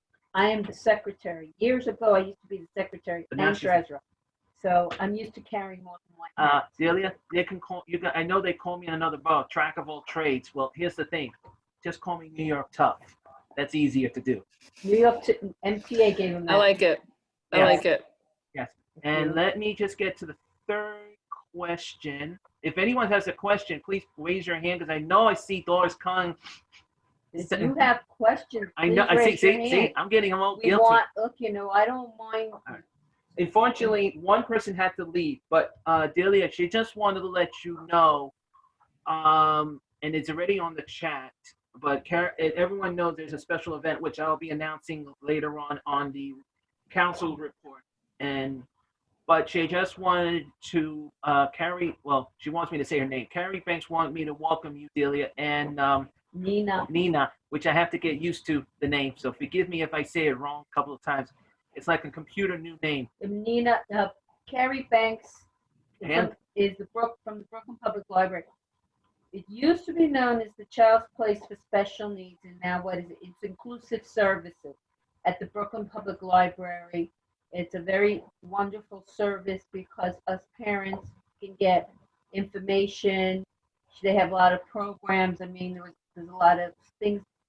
If I heard mentioning it, We'll be here we'll till be next here year. forever, but Yeah. we'll make sure you get all her information too. And just to let you know, Nina and Delia, we do have something new on our website called special, news update. So say like if you have an update, visit our website because I always update it every Friday, which I'll do my report after the subcommittee reports, and I do my little magic. And I have something for you two to be alert on for the Omni that this relates to not just in Brooklyn, New all of York. Region 4. Well, not just Region 4, but Long Island, upstate, the farthest that goes to, let's say, all the way up to where Metro North ends at Poughkeepsie. Poughkeepsie. That's how far. And let's just say parts of Connecticut. But I will mention that a little bit because this is for not just for you guys, it's for everyone. And we're making sure that everyone gets And I right. made- They have their cards and Metro cards And up to date. and everything up to date. We've been making sure everyone gets help. Plus, I have an answer for someone in your office or agents, one of the agencies' answers, which I'll mention later. But before I do that, Does anybody I have questions? questions for the for for Delia, Delia? Milia, and I know Lucy's hiding somewhere. She's somewhere. They'll find her. I know she's. Here she is, right under Doris. Right under Doris. I know, just having fun. Just Hi, saying. Lucy. Glad to see you. Yeah, but it's too. also glad to see a lot of families out today, and glad to see all the 3 CCOs are here today. But I'm gonna repeat this again. Does anyone have a question for these young, beautiful ladies, Delia Tucker and Nina? Chris, they're letting me off easy. You should just let it be. I know, No, we just make. You know why we're doing this, Delia? because all of a sudden they have a Because question. then all of a sudden what will happen is my phone, which you can see here, I will get, Ring, ring. he and I both will get calls and texts and emails and tweets and Facebook all at the same time, and our phone goes wild. So that's why We're making it clear I for the don't record. want, no, I do want to let you off easy, but I don't want people to claim that we didn't give them a chance. to ask questions. So why don't we put our emails in the chat? I appreciate that. That I was just ready to say. So, Delia, you just second my emotion. Yes, Um, and please, Nina, if you can do that too, I'd appreciate that so that, So Nina, why don't you put your email in the chat as well? Okay, there you go. And Lucy, can you put your email as well? Because everyone's been asking for your autograph pictures with Delia and Nelia too. so we want to make sure that everybody knows who is representing us from OPWDD in Brooklyn, Yes. in Brooklyn.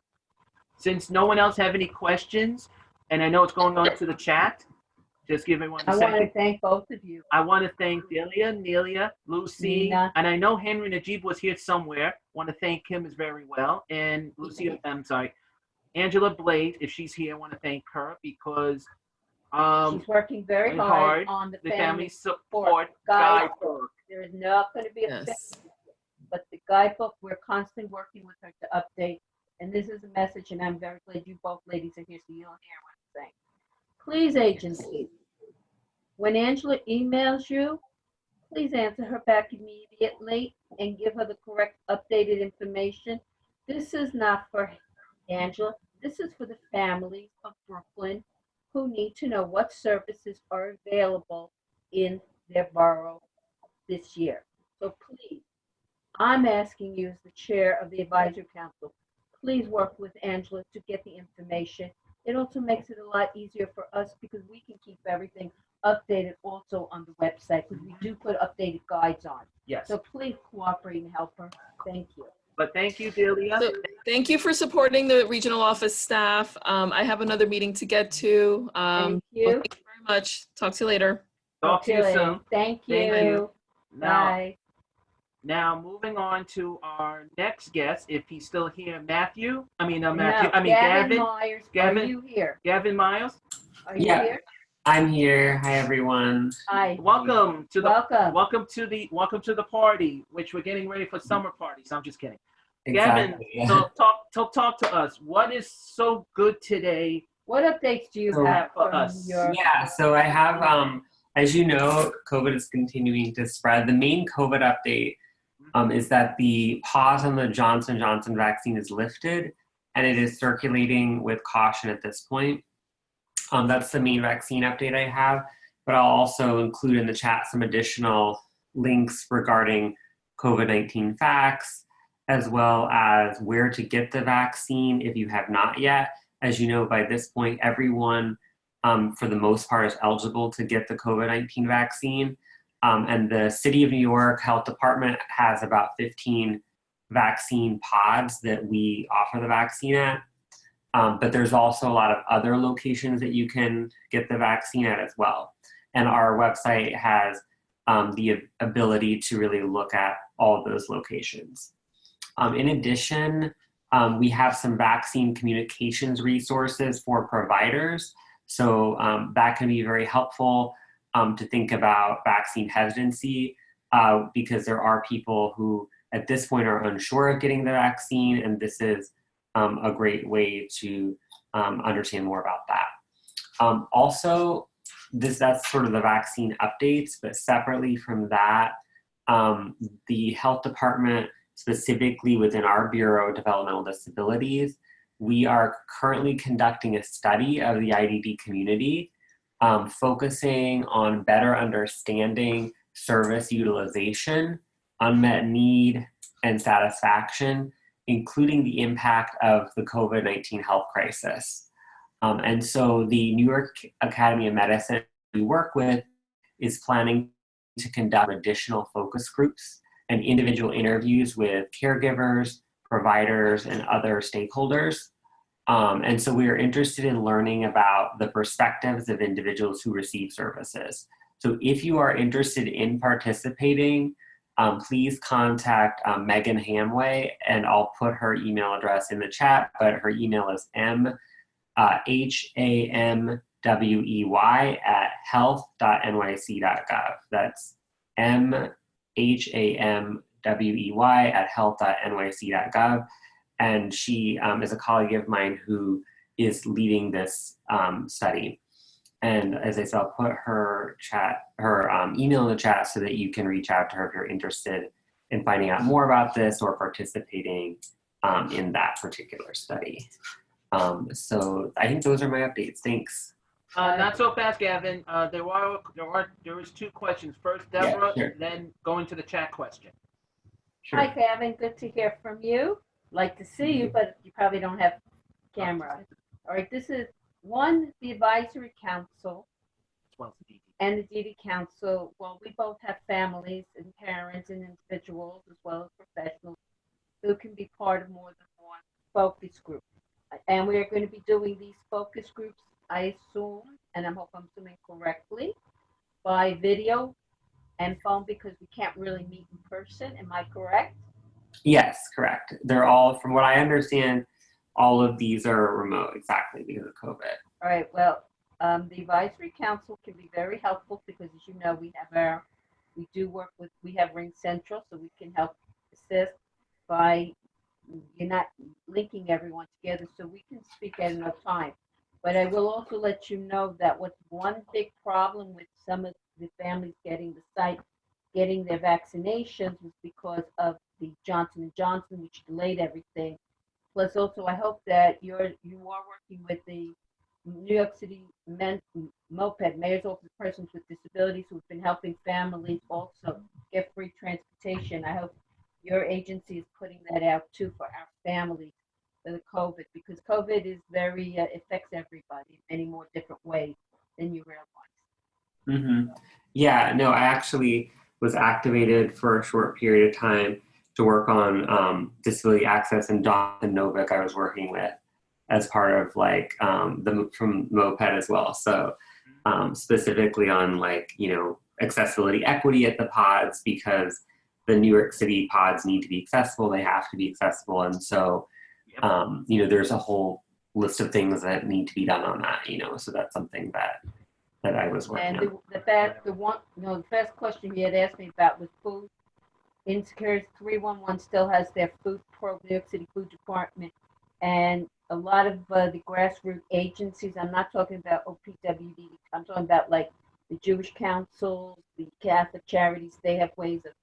Have you made partnerships with them because they've been able to help families with disabilities get food sent to them when they can't get out? Mm-hmm. Yeah, that's really important to have that. Yeah. Well, thank you, Gavin. And now we have someone else, and we'll keep in touch, Gavin. Yeah, Gavin, there is a question on the chat. Also, before you, well, it's on my end because it was earlier. Gavin, there's also before you go, can you please put your information on because I have not. Yes, I will. Hold on 1 second. And as you're doing that, I'll read this question. Gavin, the question is, and I apologize for noise backgrounds. Gavin, the question is, and I know you're putting your phone number in an email. If a person has a question for you, they want to talk to you or someone from your staff, can you please be clear your delay of when you return calls or emails? Because some people were let me just say this to them, and I remind people, this is not just Department of Health and Mental Hygiene, but as I said this last month, the other months and months past, you got to give them time and please give them the courtesy. Can you please mention about returning emails or calls? What is the best way to reach you? Yeah, sure. The best way to reach me is email. So I put my email in the chat, gmyers@health.nyc.gov. And if I'm on vacation or out of town, then there's an away message. And then if that's the case, there's another person to reach out to in that event. Usually it's Janice Chisholm or someone else in our bureau. So. Before I proceed, does anyone have any questions for Gavin? Okay, Gavin, thank you so much, and please stay on because I might have something for you as well on my update in the next 5 to 10 minutes. Okay, sure. Thanks. Now, moving on to Deborah's report. As you know, Joyce did her report early this morning. She had to run. Deborah has her report and some good news and some interesting news. Some of the reports have already been mentioned. Go ahead, Deborah. All right, hi. First thing I want to say is that the advisory council was totally aware what the chairperson, Joyce Levin, spoke from the Brooklyn DD Council in reference to the reimbursement rate for residential. Yes, we are asking families on their own to call their local state senator, and they also bring to make sure that they sign on to the letters. We also, I want you to know, have been working with MOPED to make sure more that if you're having issues getting a vaccination, or there's been issues that people have not been helping you because of your disabilities or your child's disabilities, we've been also working with them.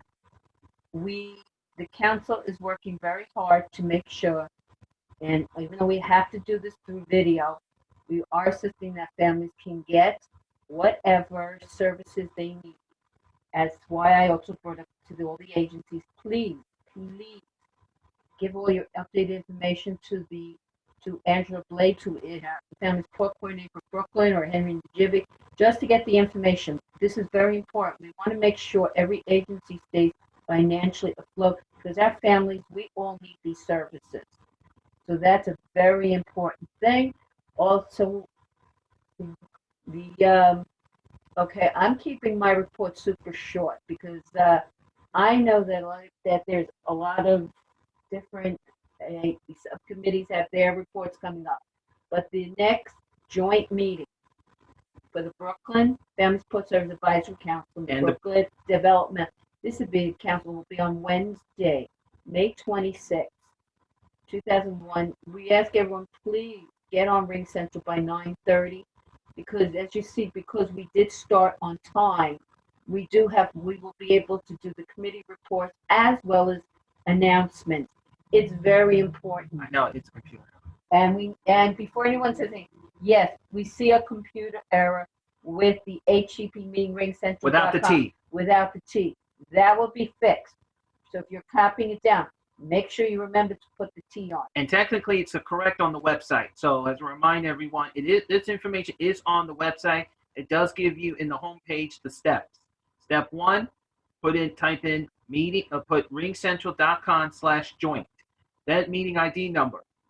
Once you put that in, pop, you're on. Now remind everyone, some of your computers may be updating. Please make sure all your software is up to date as well. And that includes for your phone, do your best. But also, if you're having problems or issues there, you can contact us through, of course, everyone has our email, the advisory council, bfssac@yahoo.com. You can call us at the office number, which is answered by the executive assistant, Mrs. Amanino, and that number is 718-642-8512. And we will get back to you as soon as we can. If we don't have an answer, we'll still try to get to you and tell you we'll look for the answer. But please be patient, because we have to ask. Okay, hold on everyone. 1 second. All right. Someone needs to be muted, please. That is very. I'm not finished my report yet. I know. Please, 1 second. Okay, so Hold on, because gotta remind everyone. That's why I mentioned housekeeping rules. Okay. No. They want to have questions for me? Go I'm going to remind you, if you have a question, please raise your hand, or please put it in the chat, which I'm going to look right now. Okay, and I want everybody to also know this. Okay, because I just see a lot of announcements going on. Well, we will be doing announcements the next few after we finish. As Gavin mentioned, he worked with Jonathan Nowak. We have been working very closely with the Mayor's Office of Persons with Disability, because we want to make sure that our population is well taken care of during this COVID time, whether it's food or you feel that you've been discriminated against. We're working very, very hard. And we've been going to all their subcommittee meetings. And yes, not this Friday, because this is it's April 30th, important date for me, which I'll just leave it like that. Some of you know, so don't. And Let's some move of you on. know, but it will be next Friday, and we will have that. That's on our website. And with that, anyone doesn't have any questions for me, I am now going to turn this over to Christopher. Okay, we're now coming up to subcommittee reports, and I'm going to click over. Carrie had to run. I don't know if Teresa's here, but just to let everyone know, there is a change in the Children's Committee. Since they're getting ready to do their conference, it's coming up on May 19th.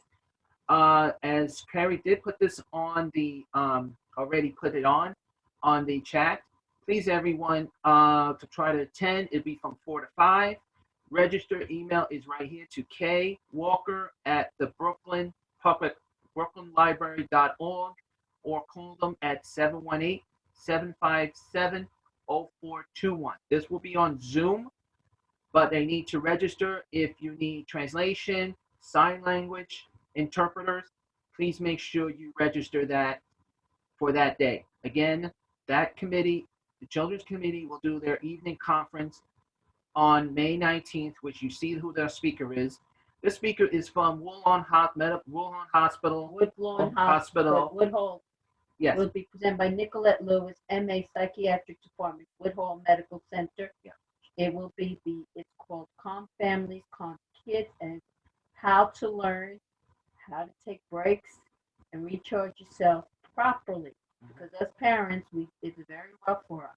Yeah. So the information will be on the website, and we hope everybody can attend. Okay. I know Rose was here today. Rose Sal was here. I don't know if she's still here, but she's not. But this is a reminder to all agencies, parents, and yes, the 3 CCOs who are here. And if elected officials want to join, they're welcome as well. And open as well as the DVRO. Everyone's welcome. Please try to attend the next care coordination meeting, which is Wednesday, May 12th. As a repeat again, try to get on at 9:30. The meeting likes to start on time at 10 a.m. And the topic is similar like we had today, unfinished business. So care coordinations, please bring any business you have. Please if any families want to bring something up, that's the time to bring it up at the care coordination meeting. Parents are welcome. Parents, also. individuals, and I'm going to repeat this word. Everyone is welcome. Please attend. And By attending these subcommittees, you will be helping to improve the services for families with developmental disabilities living in the borough of Brooklyn. So please, everyone, attend all these subcommittees or have other staff do it. Matthew, you still with me? Matthew from HRC? I know he was on. I'm here. Yay. Hi, Matt. Matthew, give us an update of how was the conference? Tell So us. yeah, I wanted to share everybody. So last Wednesday, we had our Brooklyn Adult Service Provider meet and greet. We had 14 providers in Brooklyn, and the 3 CCOs each give a little bit of a presentation about the day hab options that they're offering.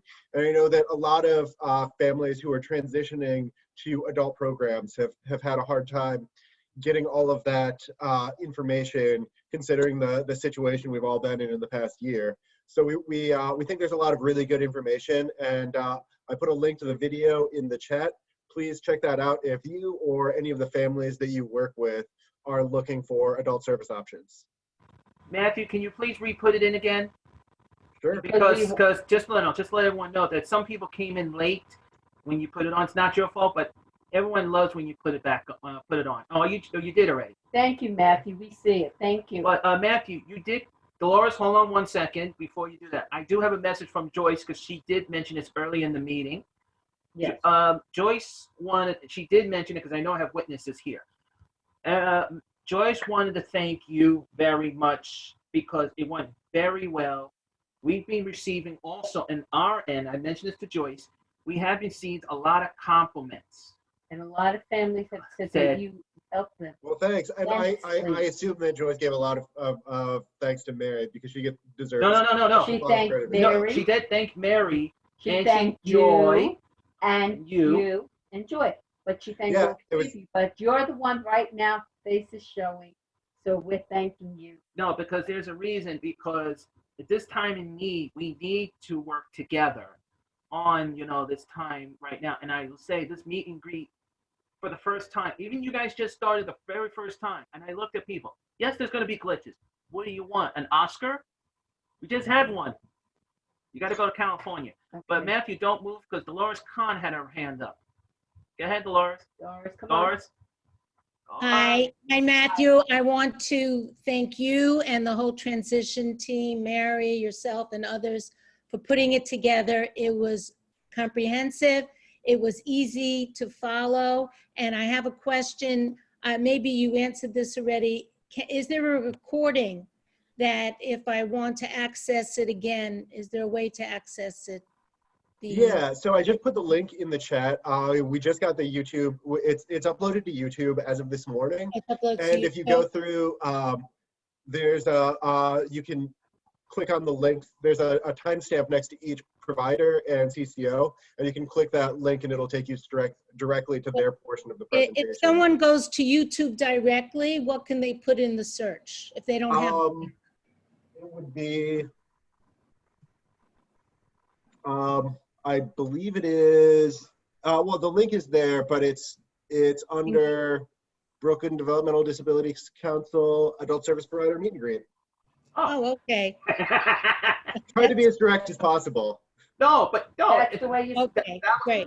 And the link is in, you put the link in the chat. you're saying. Yeah, I'll throw it in one more time, just so Okay, it's on the bottom. thank you. Thank you.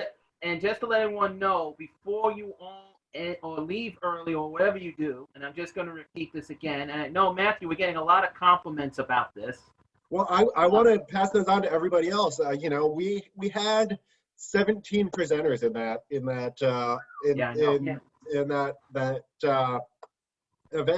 and everyone there, you know, was very patient, very cooperative, and really did their part to make the meeting run through smoothly. So I just want to thank everybody who was involved.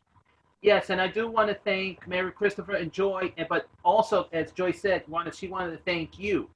Because, Matthew, you remember, you had to put RSVP stuff. And let me tell you, I'm saying thank you for one of the reasons. It took some of the pressure down. Yeah, thank you. Yes. Because we're you saw the amount. All right. You've embarrassed me enough, but you. Okay, yeah. I know, he's blushing. Yeah, but one question I'm having, it's a reference to transition. Pat, did you were able to, or can we do in the future with transitioning, for families to understand the steps they have to go through and why? We're very hopeful that this will help people understand. And that was why we had you know, the CCOs present as well. So I hope that everybody gets what they need, and they're more than welcome to follow up if they need additional advice.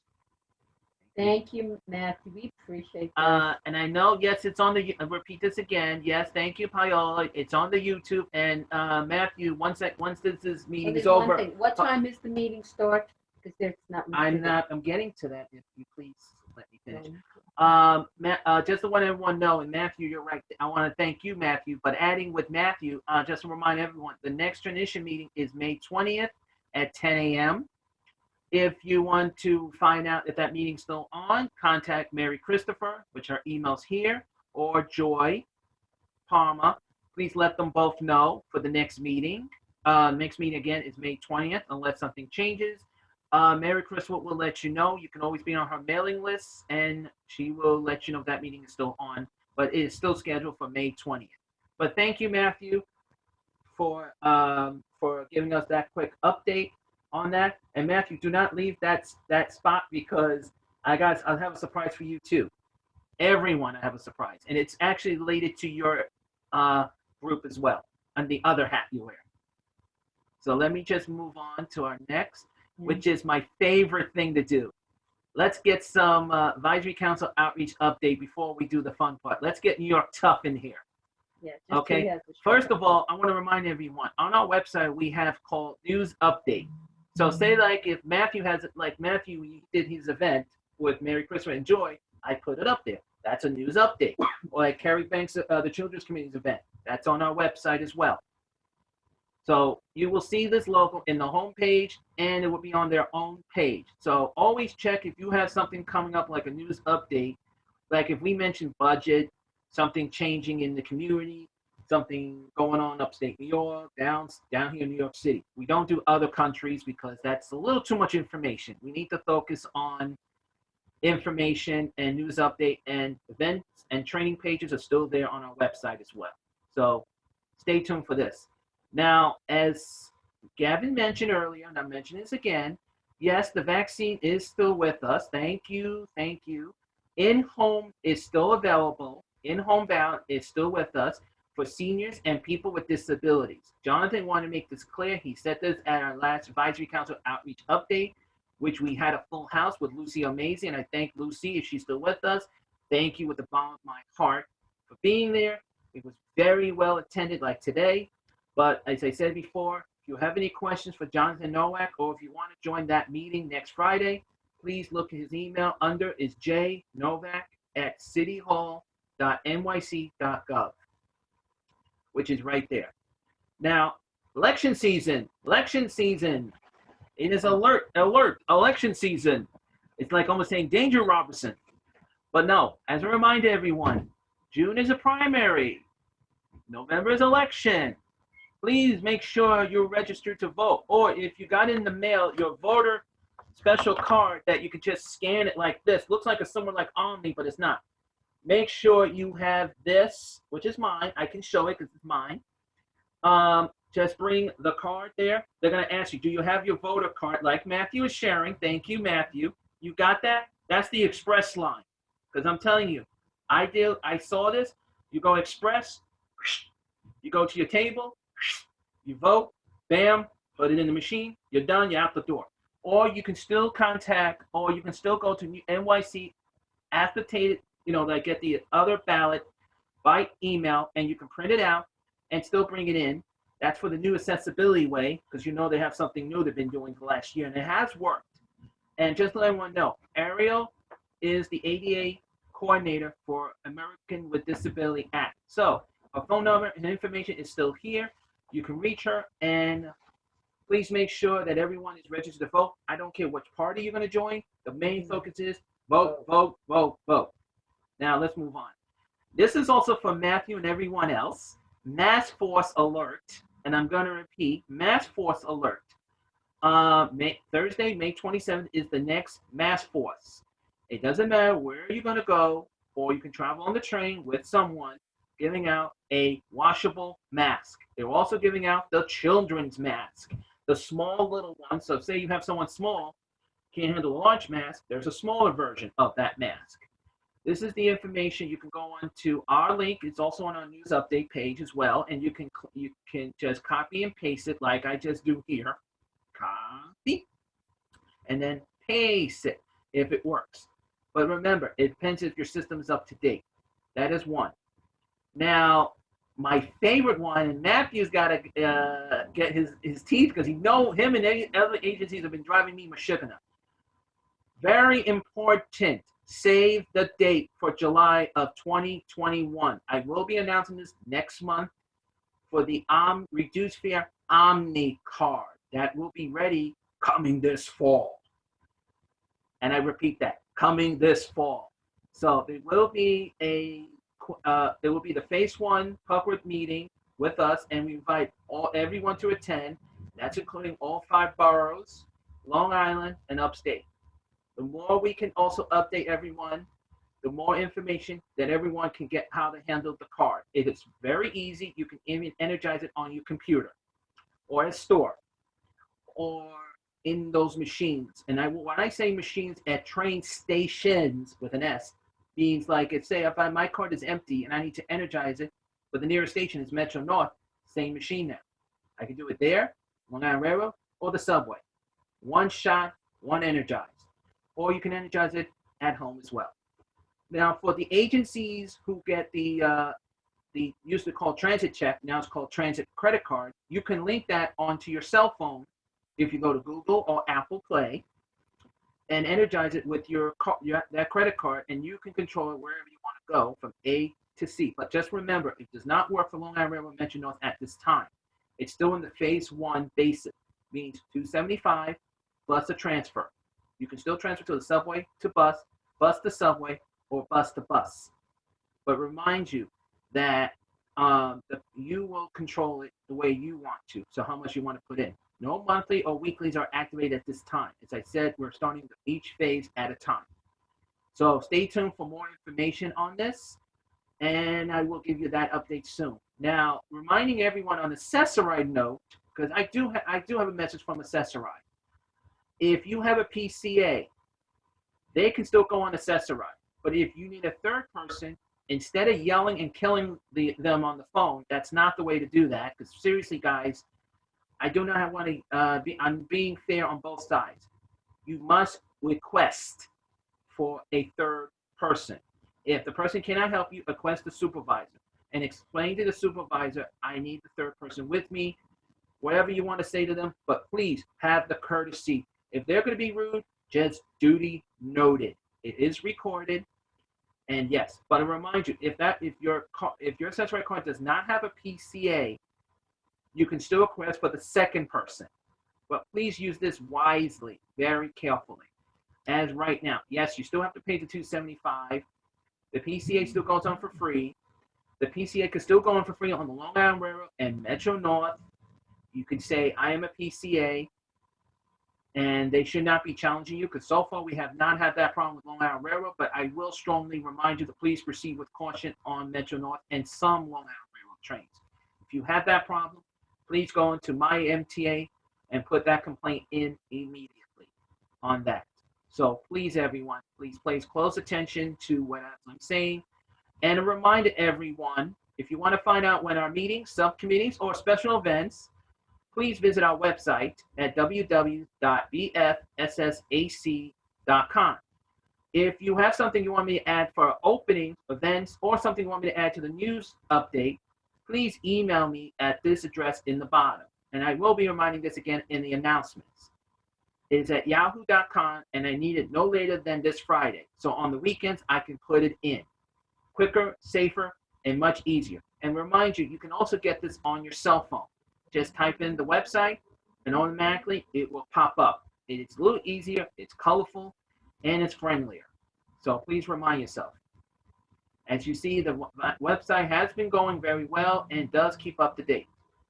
Now, I know we had elected officials on. Is there any elected officials still with us, representative here, that want to say a few words before we go to announcements? They can unmute yourself. Dolores, give me a second. I'll with you in 1 second.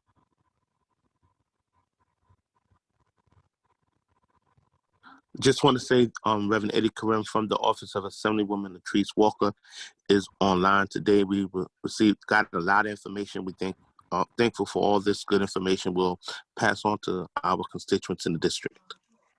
Thank you, Reverend Eddie. Is that correct? I'm calling you? Yes, that's correct. Thank you. I just want to make sure. Thank you so much. I know we saw a representative from Andrew Gonzalez's staff was here. I hope.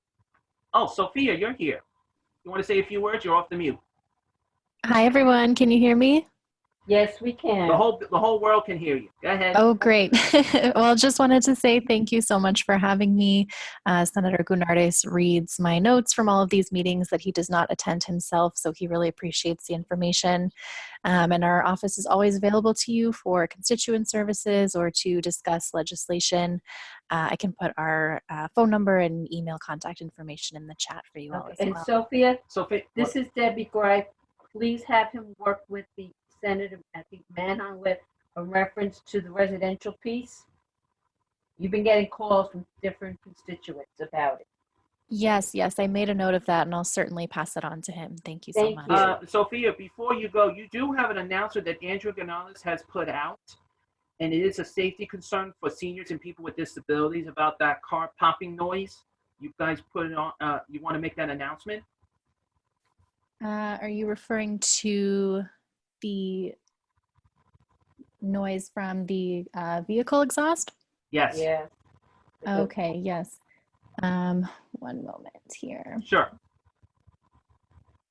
And as anyone else has, Sophia, I'm going to give you just a minute. I'm going to let Doris answer her question, and then I'm going to come right back to you.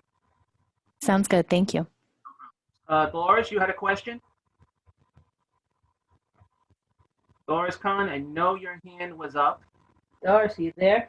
That was a mistake, Chris. Sorry. I don't have any questions right now. Only Okay. announcements. Thank Yeah. you. Well, I will be doing an announcement in just a minute, and then from there.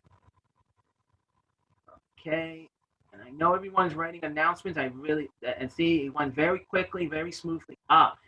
Sophia just put their information in, but let me get on to her again. Sophia, I saw you. Where'd you go, the young woman?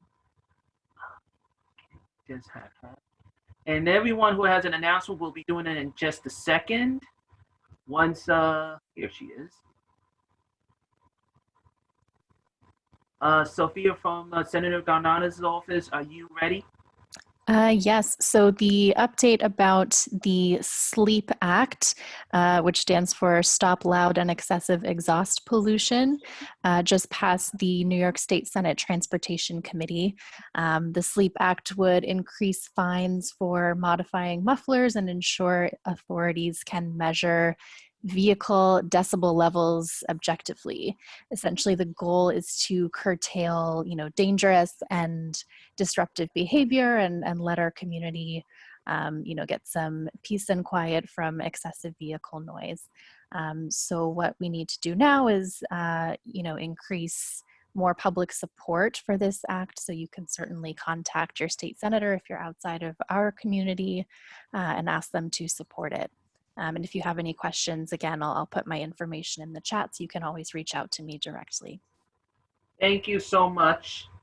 And please let him know that just let him know that it does give some of the people with disabilities, seniors, maybe heart failures, and they got to realize that noise can actually trigger a heart attack. There has been a report of that, not in your district, but out of your district, further up in another borough. Just If you also called that on Ocean Parkway, I would like to sleep, and they wake us up every time. Yeah. Yes, absolutely. Thank you so much. Is there any other elected official representative here? Otherwise, I will move on to announcements. So everyone, please put your hands up or just type in, Chris, I'd like to make an announcement, so it'll be quicker and we can do it in order, fashion, and way. Like Dolores Kahn is ready. Thank you. As you see a hand just be pulled up, Dolores Kahn always puts her hands up, and that's another way of speeding up the information. Now, we'll remind everyone before I introduce, the email is in the bottom, email's on the top. Please make sure that you put it in so I can then put it on the website by the end of this week. Okay, Dolores, you're up first. Play ball. Hi, my name is Doris Kahn, and I am the Outreach Coordinator for New York State Institute on Disability. We're a family support agency. We offer different services such as evaluations, crisis management, reimbursement, transportation, and also recreation outings. I wanted to announce that we have openings in our crisis management program for individuals living in Brooklyn, Queens, and Staten Island. This program teaches parents how to handle their child's behavior more effectively. This was done in the person's home. Due to COVID, it is now done virtually. For information, you can contact Juliet Hawkins at 917-524-4856 or email jhawkins, HAWKINS at nysidinc.org. We also have openings for our evaluations in Bronx, Brooklyn, Queens, and Staten Island. For these evaluations also now are being done remotely. For information, contact Elizabeth Sunshine at 917-699-0578, or you can email her at ESUNSHINE at nysidinc.org. Summer is coming, and we do give reimbursement for camps. So those families who are interested to get reimbursement for camps should contact Jackie Tribodi at 929-202-1115. Her email address is jtripodi@nysidinc.org. We also have recreation for outings for families living in Bronx, Brooklyn, Queens, and Staten Island.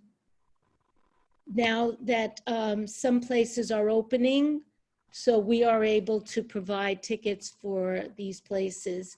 And if family is interested, to contact Sarah Alton at 718-494-6457, or you can email her at salton@nysidinc.org. We also offer transportation services for individuals who are OPWD eligible that live in the Bronx, Brooklyn, Queens, and Staten Island. The number is contact Jan O'Grady at 917-747-9424. We offer 4 trips per fiscal year. Thank you.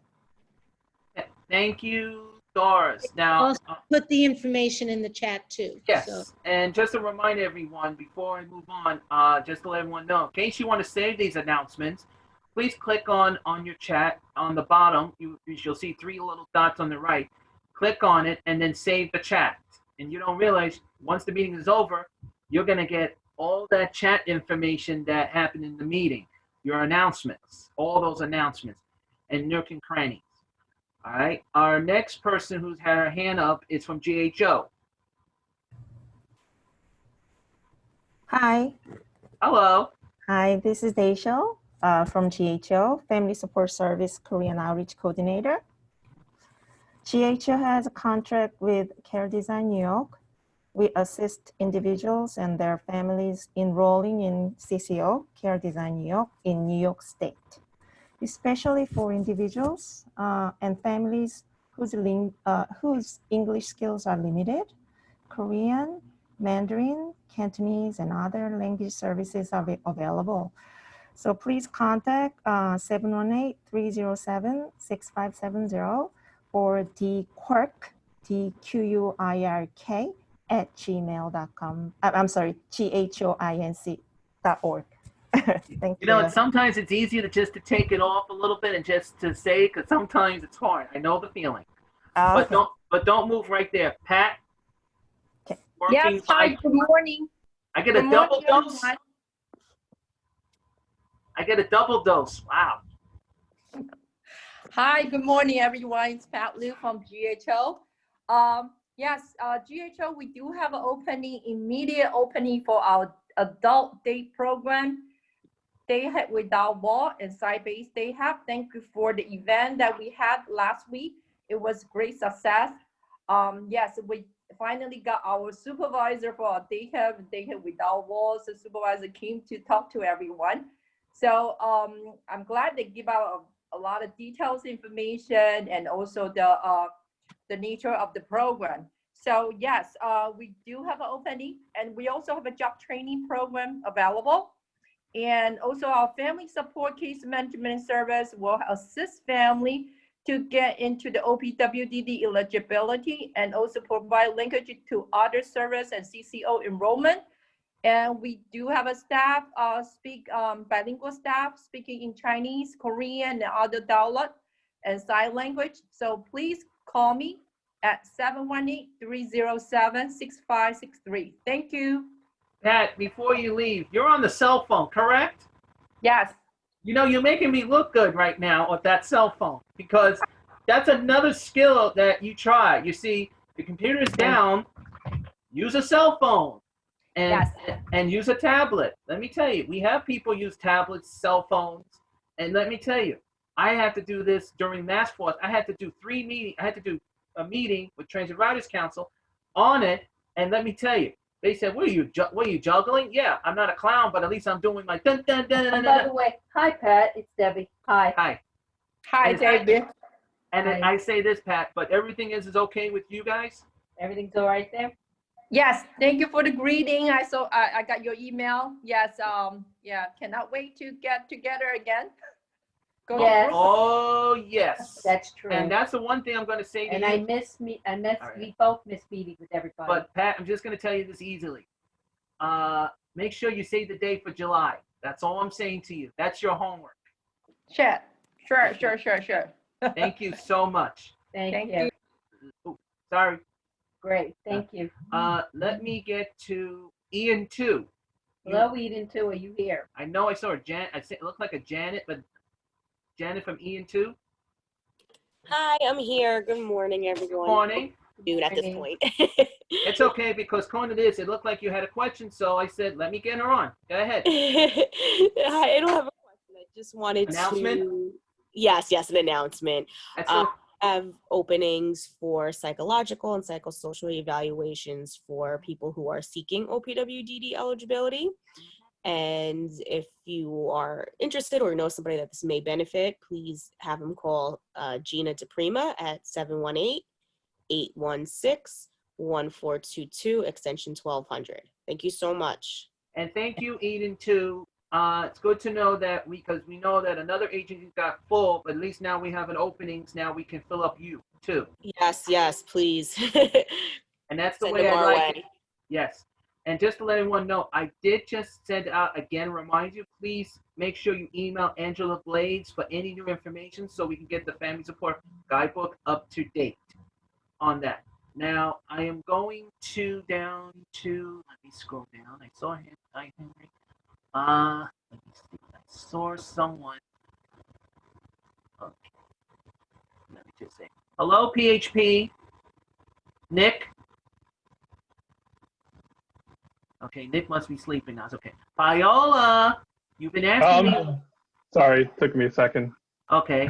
Then Viola is Wait next one too. moment. But Nick, you're up. Hello, I'm Nick Labruna from Partners Health Plan. I'm an outreach associate.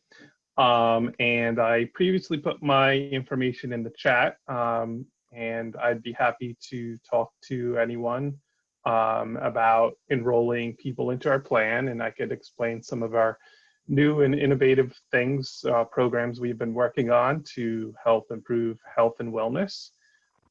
We also do have regular information sessions as well, so that you can find out more about what we have to offer. So my information is in the chat, and feel free to reach out to me. Thank you, Nick. And please send regards to Miss Anna. Will do. Thank you. Viola. Hi, this is Paola Martinez-Boone from the New York Lawyers for the Public Interest. Just want to remind everyone that New York Lawyers is still open remotely. We are providers of free legal services. So if you have any issues, concerns, feel free to call us 212-244-4664. We take individual and class action cases. We also have a link, nylpi.org/get-help, in case that you just want to click and put your information. Somebody will call you. And also every Friday, we actually send out a resource guide that includes education in the case of COVID-19, what's going on with schools, from opening, reopening, assessments, tests, anything that you can think about it. I try to put in our resource guide, but we also give updates regarding HRA and benefits, burial, whatever information I could get there every Friday. I put it on just for people to, have like resources in one place. So thank you, everyone, and have a great day. And Viola, it's good to hear from you. Yes, it is, Paola. This is Debbie. Oh, thank you. I'm so happy to see you both. I'm always here, by the way. I just quietly listening and taking notes, but thank you. It's my pleasure. Don't worry, Viola. If someone missed this whole meeting, don't worry. It will be on the YouTube page. Once it's loaded up, it will be on the website. It will be on, so you guys can always catch up the recording minutes. We call them. Great, thank you. Yes. You're welcome. Great speaking to you. Next person is Margarita. I can't see your last name. Margarita with the Khana. Hi, are you there? Are you there? Hello? Hello, Margarita? Margarita? You're off the mute. All right, can you tell us also how the right way to say your name? I'm guessing no answer. Okay, does anyone else have an announcement they want to add right now? But before I go, if no one else, then I'm going to go to the CCOs. Tammy Brown. Hi, Tammy, are you still here? There she goes. Hello, Tammy Brown, are you there? You're off the mute. Okay, since no one else And I know Care Design was here, if she's still here.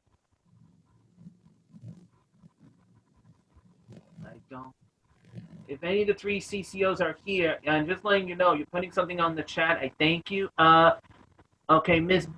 Kay Bennett, you put it on the chat, but can you unmute yourself if you want to make the announcement? Or if you have a question for Paola. Yes, it's Kelly Ben. No, we're just asking Paola to put her information in the chat box because she spoke a little fast. So, if she could put that, it would be very helpful. There it is. Thank you so much, Paola. You're welcome anytime. And just to remind everyone who are still with us, and I know agent number 1, I know it's you. Give me a second. Just remind anyone on the computer or the cell phone, please make sure you go to your chat box, click on it, open the box a little bit, but look at the more.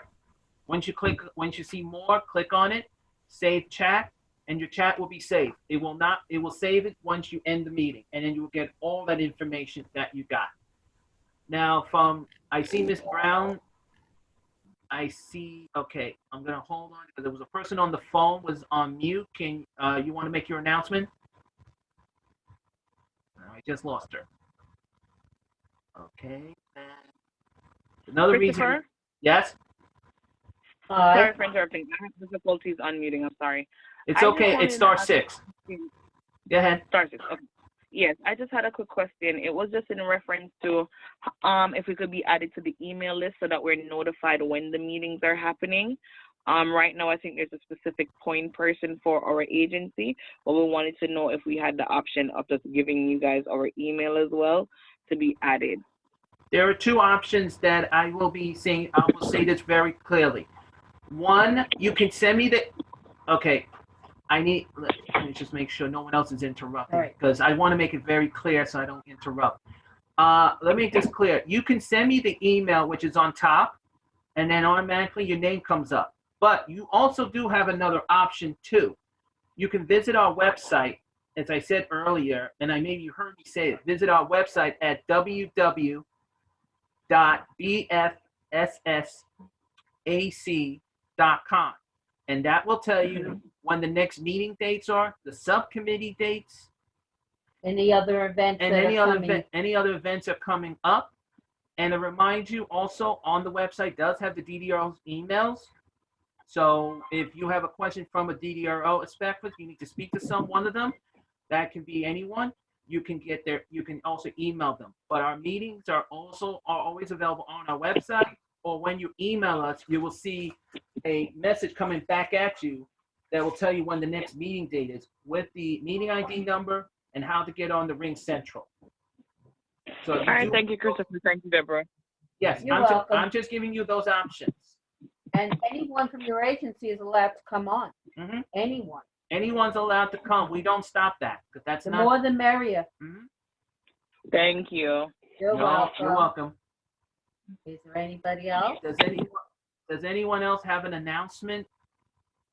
And so if no one else, just remind everyone, please make sure if you're an agency that has, any changes, please make sure you email Angela Blades, which is Angela, her first name, .Blades, which has already been sent out like crazy, at opwdd.ny.gov.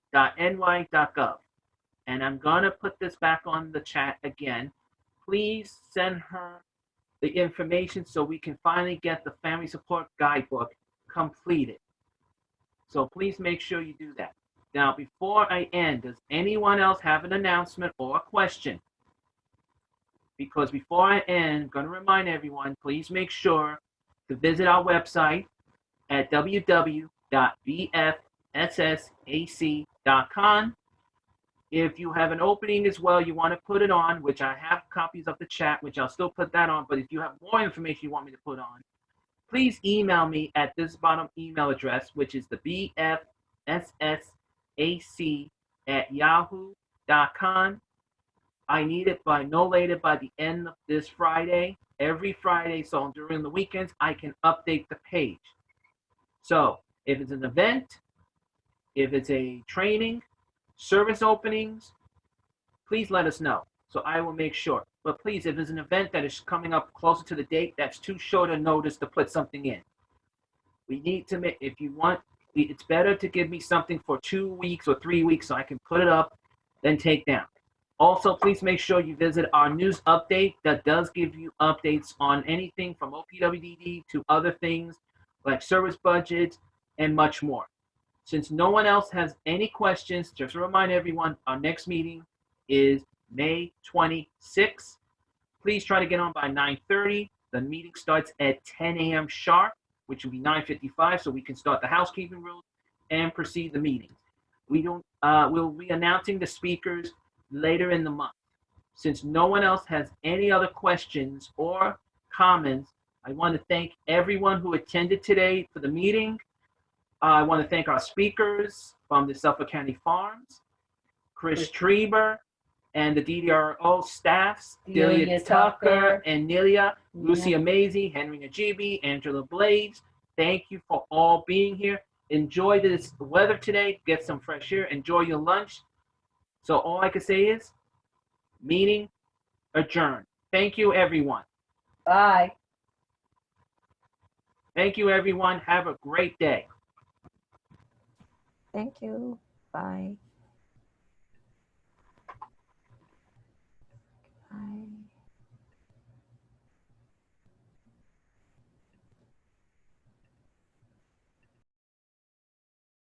Bye.